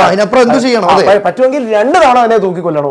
കാര്യം ഒരു പാവപ്പെട്ട ഡോക്ടർ രാത്രിയിൽ പണിയൊക്കെ കഴിഞ്ഞ്, അതായത് പേഷ്യൻസുമായി എല്ലാം നോക്കിക്കഴിഞ്ഞ് അവർ റിലാക്സ് ചെയ്തപ്പം പുറകിൽ നിന്ന് വന്ന് ഇവൻ റേപ്പ് ചെയ്ത് കൊന്നതാണ്. ആ കുട്ടി എന്ത് പിഴച്ചു, അല്ലെങ്കിൽ എന്ത് തെറ്റാണ് ആ വ്യക്തിയുടെ ഭാഗത്തും. അതുകൊണ്ട് എനിക്ക് ഒരു മടിയില്ല. ആ വ്യക്തി, അവൻ പുരുഷനല്ല, അവനൊരു പിശാചാണ്, അവനെ 100% നോക്കിക്കൊല്ലണം. ഈ അഡ്വക്കേറ്റായ രാഹുൽ ഈശ്വർ പറയുന്നത് ഗ്രീഷ്മയെ പോലുള്ള വ്യക്തികൾക്ക് കഷായം ഉണ്ടാക്കാം അല്ലേ? അല്ല, അങ്ങനെയല്ല, പുരുഷന്മാർക്ക് പറ്റത്തില്ല. അതല്ല, നമ്മൾ പുരുഷന്മാരും ചെയ്യാൻ പാടില്ല, സ്ത്രീകളും ചെയ്യാൻ പാടില്ല. ഗ്രീഷ്മമാരാണ് ചെയ്തെങ്കിൽ ഇത്രയും പോലും പോത്തില്ലല്ലോ രാഹുലെ. പുരുഷന്മാരാണെങ്കിൽ ഇതിനപ്പുറം ഇതുണ്ടാവും. പക്ഷെ നമ്മൾ പറയണത് എന്താ, നമ്മൾ പറയുമ്പോൾ എപ്പോഴും ഉണ്ടാകേണ്ട ബാലൻസ് എന്ന് പറഞ്ഞാൽ 2 രീതിയിലാണ് നമ്മുടെ സമൂഹം വരുന്നത്. ഒന്നെങ്കിൽ സ്ത്രീയും പുരുഷനും ഒന്നും വേണ്ട, നമ്മളെല്ലാം മനുഷ്യനാണെന്ന് പറഞ്ഞാൽ മതി. അതൊരു ലൈൻ ഓഫ് ആർഗ്യുമെന്റാണ്. പക്ഷെ യാഥാർത്ഥ്യം വരുമ്പം സ്ത്രീ വേറെ പുരുഷൻ വേറെ, നമുക്ക് ഫിസിക്കലി മെന്റലി ഒക്കെ ഒരുപാട് വ്യത്യാസങ്ങളുണ്ട്. 2, സ്ത്രീപക്ഷമാകണം നിയമങ്ങൾ, പക്ഷെ പുരുഷനെ വേട്ടയാടുന്നതാകരുത്. സ്ത്രീപക്ഷമാകേണ്ടെന്നല്ല നമ്മൾ പറയുന്നത്, പകരം സ്ത്രീപക്ഷമാകേണ്ട ആവശ്യകതകളുണ്ട്. ഇപ്പം ഞാനോ അജിനോ ഒരു ബസ്സിൽ കയറുമ്പം നമ്മൾ ഒരിക്കലും ഒരു മുട്ടുസൂചി കൊണ്ട് ബസ്സിൽ കയറേണ്ടി വരാറില്ല. ആരെങ്കിലും എന്നെ തോണ്ടുമെന്ന് വിചാരിച്ച് ഏതെങ്കിലും നമ്മൾ സിനിമയ്ക്കോ അല്ലെങ്കിൽ ഏതെങ്കിലും പരിപാടിക്ക് പോകുമ്പോൾ കുറച്ച് കഴിഞ്ഞ് വിളിച്ച് സുഖമാണോ, നമുക്ക് ആരും ഇറങ്ങാൻ പോയാലോ എന്നൊന്നും നമ്മളോട് ആരും ചോദിക്കാറില്ല. കാസ്റ്റിംഗ് കൗച്ചും അഡ്ജസ്റ്റ്മെന്റും അങ്ങനെയൊക്കെ നമ്മുടെ പെൺകുട്ടികൾ നേരിടുന്നതിന്റെ 10-1 20-1 ആൺകുട്ടികൾ. അപ്പം പെൺകുട്ടികൾക്ക് ഒരുപാട് പ്രശ്നങ്ങളുണ്ട് മുമ്പോട്ട് വരാൻ. ഇത് നമ്മൾ മനസ്സിലാക്കണം. മനസ്സിലാക്കിക്കൊണ്ട് നമ്മൾ പറയണം, നിങ്ങളുടെ എല്ലാ പ്രശ്നങ്ങളും അംഗീകരിക്കുന്നു, ആദരിക്കുന്നു, ഞങ്ങൾക്കും ഇതേപോലെ പ്രശ്നങ്ങളുണ്ട്. നമുക്ക് 2 അപ്രോച്ച് എടുക്കാം. നിങ്ങൾക്കും ഞങ്ങൾക്കും ഒരു പ്രശ്നവുമില്ല, നമ്മളെല്ലാം നന്നായിട്ട് പോവുകയാണ്. 2 വേറൊരു അപ്രോച്ച് എടുക്കാം, നിങ്ങൾക്ക് പ്രശ്നങ്ങളേ ഇല്ല, ഞങ്ങൾക്ക് മാത്രമേ പ്രശ്നമുള്ളൂ. അങ്ങനെ അല്ല സത്യം. നമ്മുടെ പെൺകുട്ടികൾ, പ്രത്യേകിച്ച് സിനിമാ മേഖലയിൽ വരുന്ന പെൺകുട്ടികൾ, കാസ്റ്റിംഗ് കൗച്ച്, അഡ്ജസ്റ്റ്മെൻറ്റ്, പല രീതിയിലുള്ള മോശകരമായ അപ്രോച്ച് തുടങ്ങി ഒരുപാട് കാര്യങ്ങൾ നമ്മുടെ ഇൻഡസ്ട്രിയിലുണ്ട്. വ്യാപകമായിട്ടുണ്ടെന്നല്ല, ഇൻഡസ്ട്രിയിലുണ്ടെന്ന് നമുക്ക് എല്ലാവർക്കും അറിയാം. ചില പെൺകുട്ടികൾ അതിനെ അക്സെപ്റ്റ് ചെയ്ത് പോകുന്നുണ്ട്, ചിലർ റിജക്ട് ചെയ്തുകൊണ്ട് വെളിയിൽ പോകുന്നവരുണ്ട്, ചിലർ ഫൈറ്റ് ചെയ്തുകൊണ്ട് നിൽക്കുന്നവരുണ്ട്. നമ്മുടെ ഒരുപാട് വലിയ അഭിനേത്രിമാർ ഏറ്റവും നല്ല രീതിയിൽ വളർന്നു വന്നവരാണ്. അവരെ ഒന്നും ഈ കാസ്റ്റിംഗ് കോച്ചിന്റെ പേര് മോശം പോലും ആക്കരുത്. അതാണ് ഈ ഹേമ കമ്മിറ്റിയൊക്കെ വരുമ്പോൾ എക്സ്ട്രീം ആയി പോകുന്നത്. അതായത് വന്ന സിനിമാ നടിമാരെല്ലാം മോശക്കാരാണ് എന്ന അർത്ഥത്തിൽ, വളർന്നു വന്ന സിനിമാ നടിമാരെല്ലാം മോശക്കാരെന്ന അർത്ഥത്തിൽ സിനിമയിലോട്ട് വരാൻ വരെ ആൾക്കാർ മടിക്കുന്നു. അപ്പം നമ്മുടെ അഭിനേത്രിമാർ, കലാകാരികൾ അനുഭവിക്കുന്ന ബുദ്ധിമുട്ടുകൾ റിയലാണ്. അതോടൊപ്പം ഇവരുടെ റിയലായ വേദനയെ ചൂഷണം ചെയ്ത് വ്യാജ പരാതി കൊടുത്ത് ആളാവാൻ നോക്കുന്ന ആൾക്കാരും ഉണ്ട്. അവർ യഥാർത്ഥത്തിൽ നമ്മൾ പുരുഷന്മാർക്ക് വേണ്ടി മാത്രമല്ല ഈ സ്ത്രീകളുടെ വിലയും കൂടെ കളയുകയാണ്. കാര്യം പണ്ടൊക്കെ അങ്ങേക്ക് ഞാൻ നേരത്തെ സൂചിപ്പിച്ചില്ലേ, അതിജീവിത എന്ന് പറഞ്ഞാൽ വലിയൊരു വിലയുണ്ടായിരുന്നു. ഇപ്പം ഓടി നടന്ന അതിജീവിതമാരാണ്. അതായത് എല്ലായിടത്തും ഉണ്ട്. അതായത് പണ്ട് അതിജീവിത എന്ന് പറഞ്ഞാൽ നമ്മൾ ആ ബഹുമാനവും റെസ്പെക്റ്റും കൊടുക്കും. ഇന്ന് എത്ര വ്യാജ പരാതിയാണ് വരുന്നത്. ഇപ്പൊ നിവിൻ പോളിക്കെതിരെ പരാതി കൊടുത്ത പെൺകുട്ടി അതിജീവിതയാണോ? എന്തുവരെ അതിജീവിതയാണ് അവൾ? അതിജീവിത അല്ല. വാക്കുപോലും സൂചിപ്പിക്കാൻ പറ്റും. ആ വാക്കുപോലും അവളെ കൊണ്ട് സൂചിപ്പിക്കാൻ പറ്റില്ല. അവൾ ഈ സോക്കോൾഡ് എല്ലാ പരാതിക്കാർക്കും ഒരു അപമാനമാണ്. അത് ഞാൻ ഉറക്കപ്പിച്ച് ഡേറ്റ് പറഞ്ഞത് മാറിപ്പോയതാണ്. ഞാനത് വീണ്ടും വീണ്ടും ഒന്നുകൂടെ അടിച്ച് കേട്ടു. അങ്ങനെയാണോ പറയുന്നത്? ടി വിയിലെല്ലാം പറഞ്ഞതാണ്. ഡേറ്റ് എന്തായാലും നിവിൻ പോളി ഇവിടെ ഉണ്ടെന്ന് പറഞ്ഞപ്പോൾ അവളുടെ കള്ളമാണെന്ന് മനസ്സിലായി. മുകേഷ് ഏട്ടനെതിരെ പരാതി പറഞ്ഞവർ, ഇവരെല്ലാം, അല്ലെങ്കിൽ ശ്രീ സുരേഷ് ഗോപിക്കെതിരെ പരാതി പറഞ്ഞൊരു മാധ്യമ പ്രവർത്തകയുണ്ട്. ഇതുപോലെ 12 ക്യാമറ നിൽക്കുകയാണ്, 100 കണക്കിന് ആൾക്കാർ നിൽക്കുകയാണ്. സുരേഷ് ഗോപി തോളി തട്ടിയിട്ട് പറഞ്ഞു, എന്നെ കൊടുക്കാൻ നോക്കണ്ട. നമ്മൾ അതായത് ഏതെങ്കിലും ഒരു ചോദ്യം ചോദിച്ച് കൊടുക്കാൻ നോക്കുമ്പോൾ നമ്മൾ പലപ്പോഴും എനിക്കറിയാം നീ ചോദിക്കുന്നത് എന്താണ്. സുരേഷ് ഗോപി സെക്ഷൽ അസോൾട്ട് ചെയ്തു എന്ന് പറഞ്ഞ് പരാതി കൊടുത്തു. അതെന്ത് ന്യായമാണ് സർ? സുരേഷ് ഗോപി എന്നോട് പറഞ്ഞ് എനിക്ക് ഇഷ്ടപ്പെട്ടില്ല, ശരിയായില്ല എന്നൊക്കെ പറയുന്നത് തെറ്റില്ല. ലൈംഗിക താല്പര്യത്തോടെ സ്പർശിച്ചു എന്നൊക്കെ പറഞ്ഞാൽ എന്തൊരു കഷ്ടമാണ്. കാര്യം ഇവരാരാ ഇത് ചെയ്യുന്നതെന്നറിയോ? ഇവരുടെ അഡ്വക്കേറ്റ് പറഞ്ഞു കൊടുക്കും, അതും കൂടി ഇട്ടാലേ കോടതി നിൽക്കൂ. ഇങ്ങനെയൊക്കെ ഇത് തന്നെയാണ് എല്ലാ കേസിലും. ഈ സ്ത്രീധന പീഡന നിരോധന നിയമമുണ്ട്. ഇതിന് ഏറ്റവും കൂടുതൽ മിസ്യൂസ് ചെയ്യുന്ന ആരെ അറിയാവുന്നത്? ഈ പെൺകുട്ടികളുടെ ഭാര്യമാരുടെ അഡ്വക്കേറ്റ് ചെന്ന് പറയും, കേസ് തോറ്റാൻ ഞങ്ങളെ ഒന്നും പറയരുത്, നിന്നെ പീഡിപ്പിച്ചു എന്ന് പറഞ്ഞോളൂ എന്ന് പറയും. അപ്പം ഭാര്യ ചിലപ്പോൾ അവരോട് പറയും, സാറേ സത്യമായിട്ടും ആ മനുഷ്യൻ്റെ ദേഹത്ത് തൊട്ടിട്ട് പോലുമില്ല, അടിച്ചിട്ട് പോലുമില്ല, ഫിസിക്കലി അബ്യൂസ് ചെയ്തിട്ടൊന്നുമില്ല. അങ്ങനൊന്നും പറഞ്ഞാൽ കാര്യമില്ല. നമ്മൾ കോടതി ഫൈറ്റ് ചെയ്യുകയാണ്. ഒരു ഗുമ്മിന് വേണ്ടിയിട്ട് അയാൾ ഡൗറിക്ക് വേണ്ടി നിന്നെ ഹരാസ് ചെയ്തു, അല്ലെങ്കിൽ അയാൾ നിന്നെ പീഡിപ്പിച്ചു, അയാളുടെ അമ്മ നിന്നെ രൂക്ഷമായി നോക്കി എന്നൊക്കെ എഴുതി കൊടുത്താലേ നമുക്ക് കേസ് നിൽക്കൂ എന്ന് പറയും. ഇത് വ്യാപകമായ മിസ്യൂസ് ആണ്. ഇനി ഇതിൻ്റെ അടുത്ത സ്റ്റേജാണ് മാരിറ്റൽ റേപ്പ് എന്ന് പറഞ്ഞൊരു കാര്യം. ഈ തീവ്ര ഫെമിനിസ്റ്റുകൾ ഇന്ത്യയിൽ പുഷ് ചെയ്യാൻ നോക്കുന്നൊരു കാര്യമാണ് മാരിറ്റൽ റേപ്പ് എന്ന് പറഞ്ഞാൽ. കല്യാണം കഴിച്ച ഭർത്താവ് തന്നെ റേപ്പ് ചെയ്തു എന്ന് പറഞ്ഞൊരു സ്ത്രീക്ക് പരാതി കൊടുക്കാൻ അവകാശം ഉണ്ടാവും. എൻ്റെ ചലഞ്ച് എന്താ അറിയാം? അല്ലെങ്കിൽ ഞാൻ എൻ്റെ സ്വന്തം കാര്യം, ഞാനും എൻ്റെ വൈഫും കൂടെ ഒരു 10 വർഷം കഴിഞ്ഞ് ഡിവോഴ്സ് ആകാൻ നിൽക്കുന്നു. ഞങ്ങളുടെ മക്കളുടെ പേരിൽ കസ്റ്റഡി കൂടുകയാണ്, അല്ലെങ്കിൽ കസ്റ്റഡി എനിക്ക് വേണമെന്ന് പറഞ്ഞ് ഫൈറ്റ് ചെയ്യുകയാണ്. വൈഫ് ചെന്ന് പറയുകയാണ്, 25 വർഷം മുമ്പ് ഇയാൾ എന്നെ റേപ്പ് ചെയ്തു, 20 വർഷം മുമ്പ് എന്നെ റേപ്പ് ചെയ്തു എന്ന് പറഞ്ഞാൽ ഞാൻ 7 വർഷം ജയിലിൽ കിടക്കേണ്ടി വരും. അപ്പം എന്ത് ചെയ്യുമെന്നറിയാമോ? എൻ്റെ അഡ്വക്കേറ്റ് പറയും, ദൈവത്തെ ഓർത്ത് അങ്ങനെയൊന്നും ചെയ്യല്ലേ, വേണമെങ്കിൽ മക്കളെ കൊണ്ടുപോയിക്കോളൂ, കാശ് കൊണ്ടുപോയിക്കോളൂ. ഇതിന് വേണ്ടിയിട്ടാണ് ചെയ്യുന്നത്. അപ്പം ഇതൊരു എക്സ്റ്റോർഷൻ ടെക്നിക്, അല്ലെങ്കിൽ ഏതെങ്കിലും രീതിയിൽ ആണിനെ ദുർബലപ്പെടുത്താനുള്ള ടെക്നിക്കാവും. ഇന്ന് പല ഡൗറി കേസുകളും അങ്ങനെയാണ്. അതായത് എൻ്റെ അടുത്ത സുഹൃത്ത്, പേര് പറയുന്നില്ല, അറിയപ്പെടുന്ന ഒരാളാണ്. എൻ്റെ അടുത്ത സുഹൃത്ത് പുള്ളിയെയും പുള്ളിയുടെ അമ്മയെയും ഡൗറി ഹരാസ്മെന്റിനും മറ്റും അറസ്റ്റ് ചെയ്തു. അവനാണെങ്കിൽ 1 രൂപ പോലും മേടിച്ചിട്ടില്ല. പക്ഷേ ഡൗറി ഹരാസ്മെന്റ് മേടിച്ചു എന്ന് പറഞ്ഞാൽ മതിയല്ലോ. ഡൗറി എവിടെ? ഞങ്ങൾ കൈ കൊണ്ട് 5 ലക്ഷം രൂപ കൊടുത്തു. ഈ 5 ലക്ഷം ഇത് ഇത്രയും വേണ്ടല്ലോ. ഈ 5 ലക്ഷം രൂപ ഇല്ലെന്ന് തെളിയിക്കുന്നതിന് മറ്റൊരു പണിയായി. ഇവിടെയാണ് ഇതിന്റെ പ്രശ്നം. ചുമ്മാ ഒരു ആരോപണം ഉന്നയിക്കുകയാണ്. ആ ആരോപണം ഉന്നയിച്ചു കഴിഞ്ഞ് ഈ അടുത്തിടയ്ക്ക് വരുന്ന സ്ഥിരം ഒരു വ്യാജാരോപണം എന്താ അറിയാമോ? ഇവൻ എന്നെ ലൈംഗികമായി പീഡിപ്പിച്ച് പുറത്തു പറയാതിരിക്കാൻ എൻ്റെ ഫോട്ടോയും വീഡിയോ എടുത്തു. ഈ പറഞ്ഞപ്പം തന്നെ ഒരു നാടി ചെയ്യുക, എന്നെ 10 ദിവസം ഹോട്ടൽ റൂമിലിട്ട് പീഡിപ്പിച്ചു. 10 ദിവസം ഹോട്ടൽ റൂമിൽ കയറി വരുമ്പോഴും ഒരുമിച്ച് കിടക്കുമ്പോൾ ഇത് പീഡിപ്പിച്ചാന്ന് അറിയത്തില്ലായിരുന്നു. ഇനി അതും വേറൊരു കാര്യം ഇടയ്ക്കിടയ്ക്ക് വരാറുണ്ട്. 9 വർഷം നിരന്തരമായി പീഡിപ്പിച്ചു. അതെങ്ങനെയാണ് സാർ ഈ 9 വർഷം ഒരാളെ പീഡിപ്പിക്കുന്നത്? നമ്മൾ പറയുന്നതിന് എന്തെങ്കിലും ഇത് ഞാൻ ചോദിച്ചു കഴിഞ്ഞാൽ നീ സ്ത്രീ വിരുദ്ധനാണ്, നീ 9 വർഷം ഒരാളെ എങ്ങനെ പീഡിപ്പിക്കും? അതിനൊരു മാന്യത വേണ്ടേ? 9 വർഷം എന്ന് പറഞ്ഞാൽ എത്ര? 365 × 9 10,000 ദിവസമായി. 3000 ദിവസം ഒരാളെ പീഡിപ്പിക്കും. അതെങ്ങനെ പറ്റും? നിരന്തരമായി കെട്ടിയിട്ടിരുന്ന. ഇപ്പൊ ഇത് രാഹുൽ ഈശ്വർ ഈ പീഡനം എന്നുള്ള വാക്ക് തന്നെ അങ്ങ് ഒരു കോമാളിത്തരമുള്ളൊരു വാക്കായി മാറി. അങ്ങനെ ആവരുത്. കാര്യം ജെനുവിൻലി ഒരുപാട് പീഡനങ്ങൾ നടക്കുന്നുണ്ട്. അവർക്ക് മുമ്പോട്ട് വരാൻ മടിയാവും. ജെനുവിനായിട്ടുള്ളവർക്ക് നിയമം ശരിക്കും കിട്ടുന്നുമില്ല, അല്ലാത്തവർക്ക് നിയമം എടുക്കുകയും ചെയ്യും. അല്ലാത്തവർ ഇതാണ് സംഭവിക്കുന്നത്. ജെനുവിൻലി ഉള്ളവർക്ക് അവരുടെ മടിയും പേടിയും നിയമം എങ്ങനെ കാണുമെന്ന് പറഞ്ഞ് കാണാനും അവർക്കൊരു ട്രോമയാണ് ഇത് വീണ്ടും വീണ്ടും പറയാൻ. അവർക്ക് മുമ്പോട്ട് വരാൻ പേടി. നേരെ തിരിച്ച് ബാലേന്ദ്ര മേനോൻ എന്നെ അന്ന് ഇങ്ങനെ ചെയ്തു, അയാൾ അത് ചെയ്തു, ഇത് ചെയ്തു, 11 പേർക്കെതിരെ ഒരു സ്ത്രീ പരാതി, വേറൊരാൾ 9 പേർക്കെതിരെ പരാതി.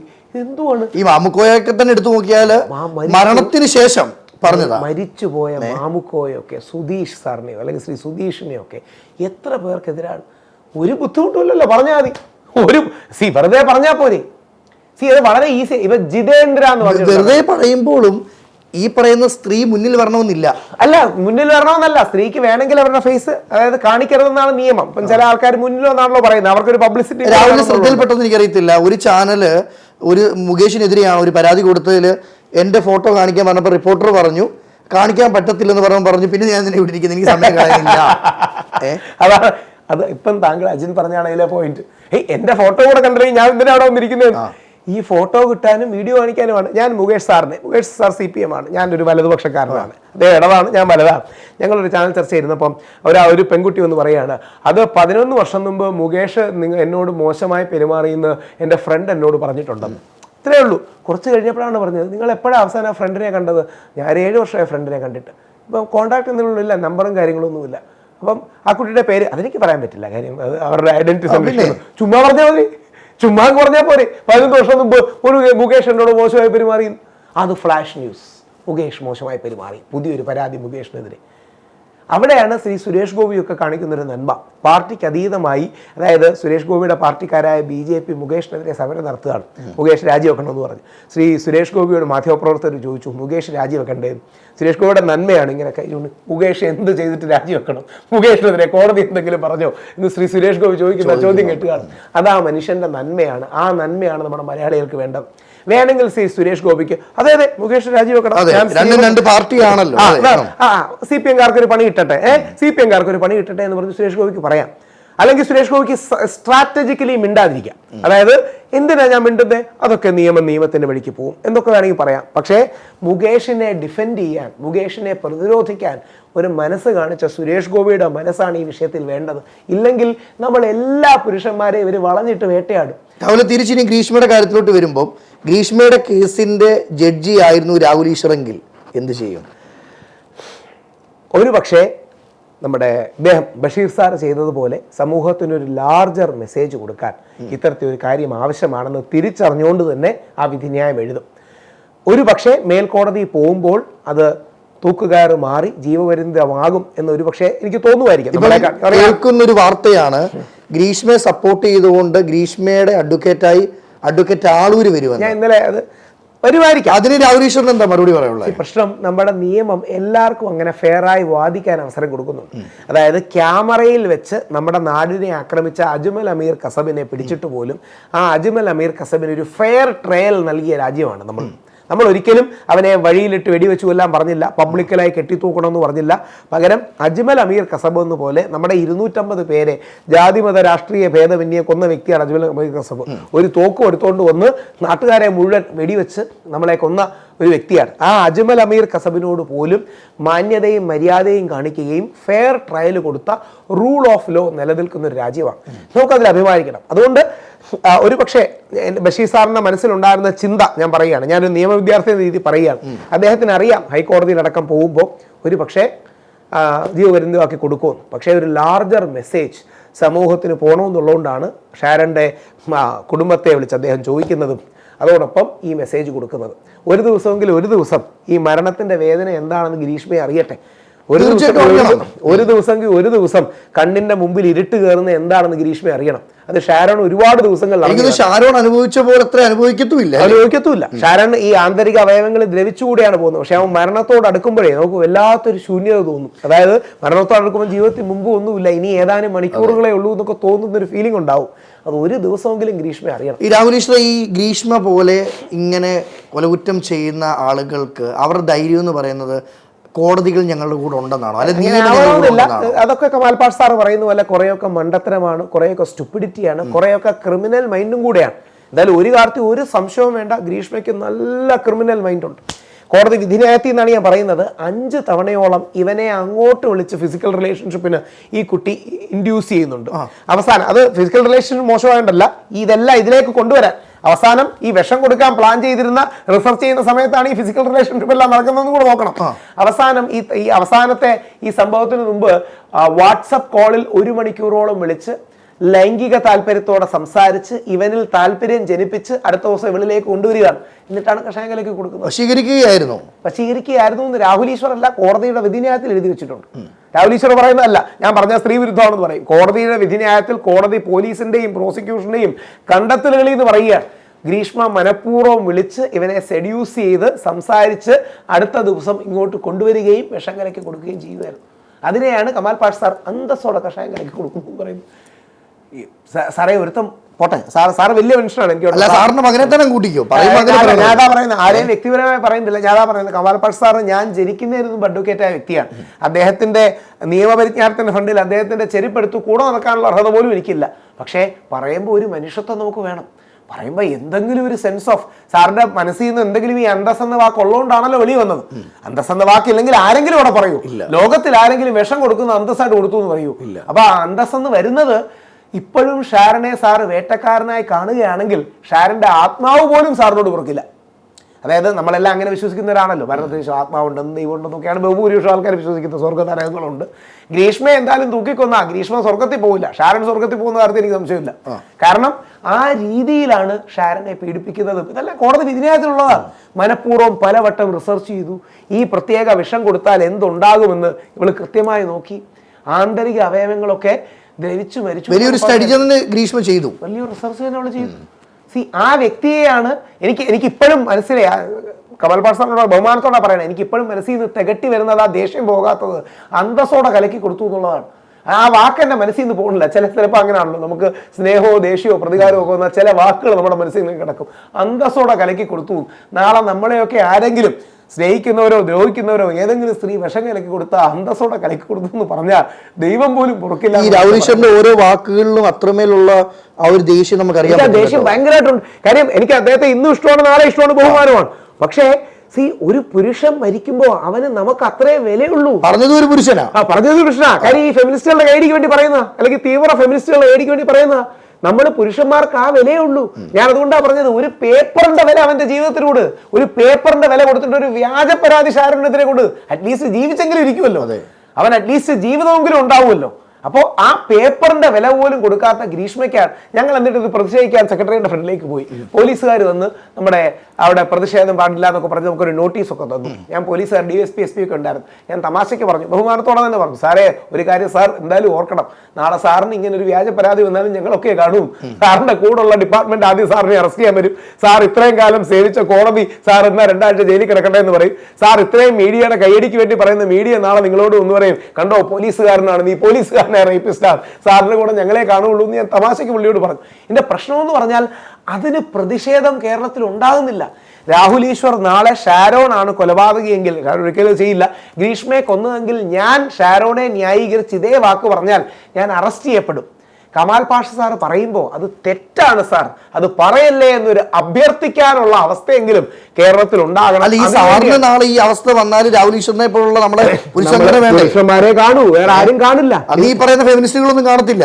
അന്ന് ഈ പറയുന്ന ഫെമിനിസ്റ്റുകൾ സന്തോഷത്തോടെ തള്ളിപ്പറയും. അന്ന് ഈ കാര്യം ഈ തീവ്ര, ഞാൻ ആ വാക്ക് ഉപയോഗിക്കുന്നത് തെറ്റർത്ഥത്തിലല്ല കേട്ടോ, ഈ തീവ്ര ഫെമിനാസികൾ അങ്ങനെയാണ് വെസ്റ്റിൽ ഉപയോഗിക്കുന്നത്. വെസ്റ്റിലെ വാക്കെന്ന് പറഞ്ഞാൽ ഫെമിനാസി, മറ്റേ ഫെമിനാസികൾ അല്ലെങ്കിൽ ഈ ഫെമിനിറ്റി എന്ന് മലയാളത്തിൽ തമാശയ്ക്ക് വിളിക്കും. ഈ തീവ്ര ഫെമിനിസ്റ്റുകൾ പുരുഷ വിരോധികളാണ്, കുടുംബ വിരോധികളാണ്. അവർക്ക് ദൈവമില്ല, ആത്മീയതയില്ല, കുട്ടികളില്ല, സംസ്കാരമില്ല, എല്ലാത്തിനോടും വെറുപ്പും ദേഷ്യവുമാണ്.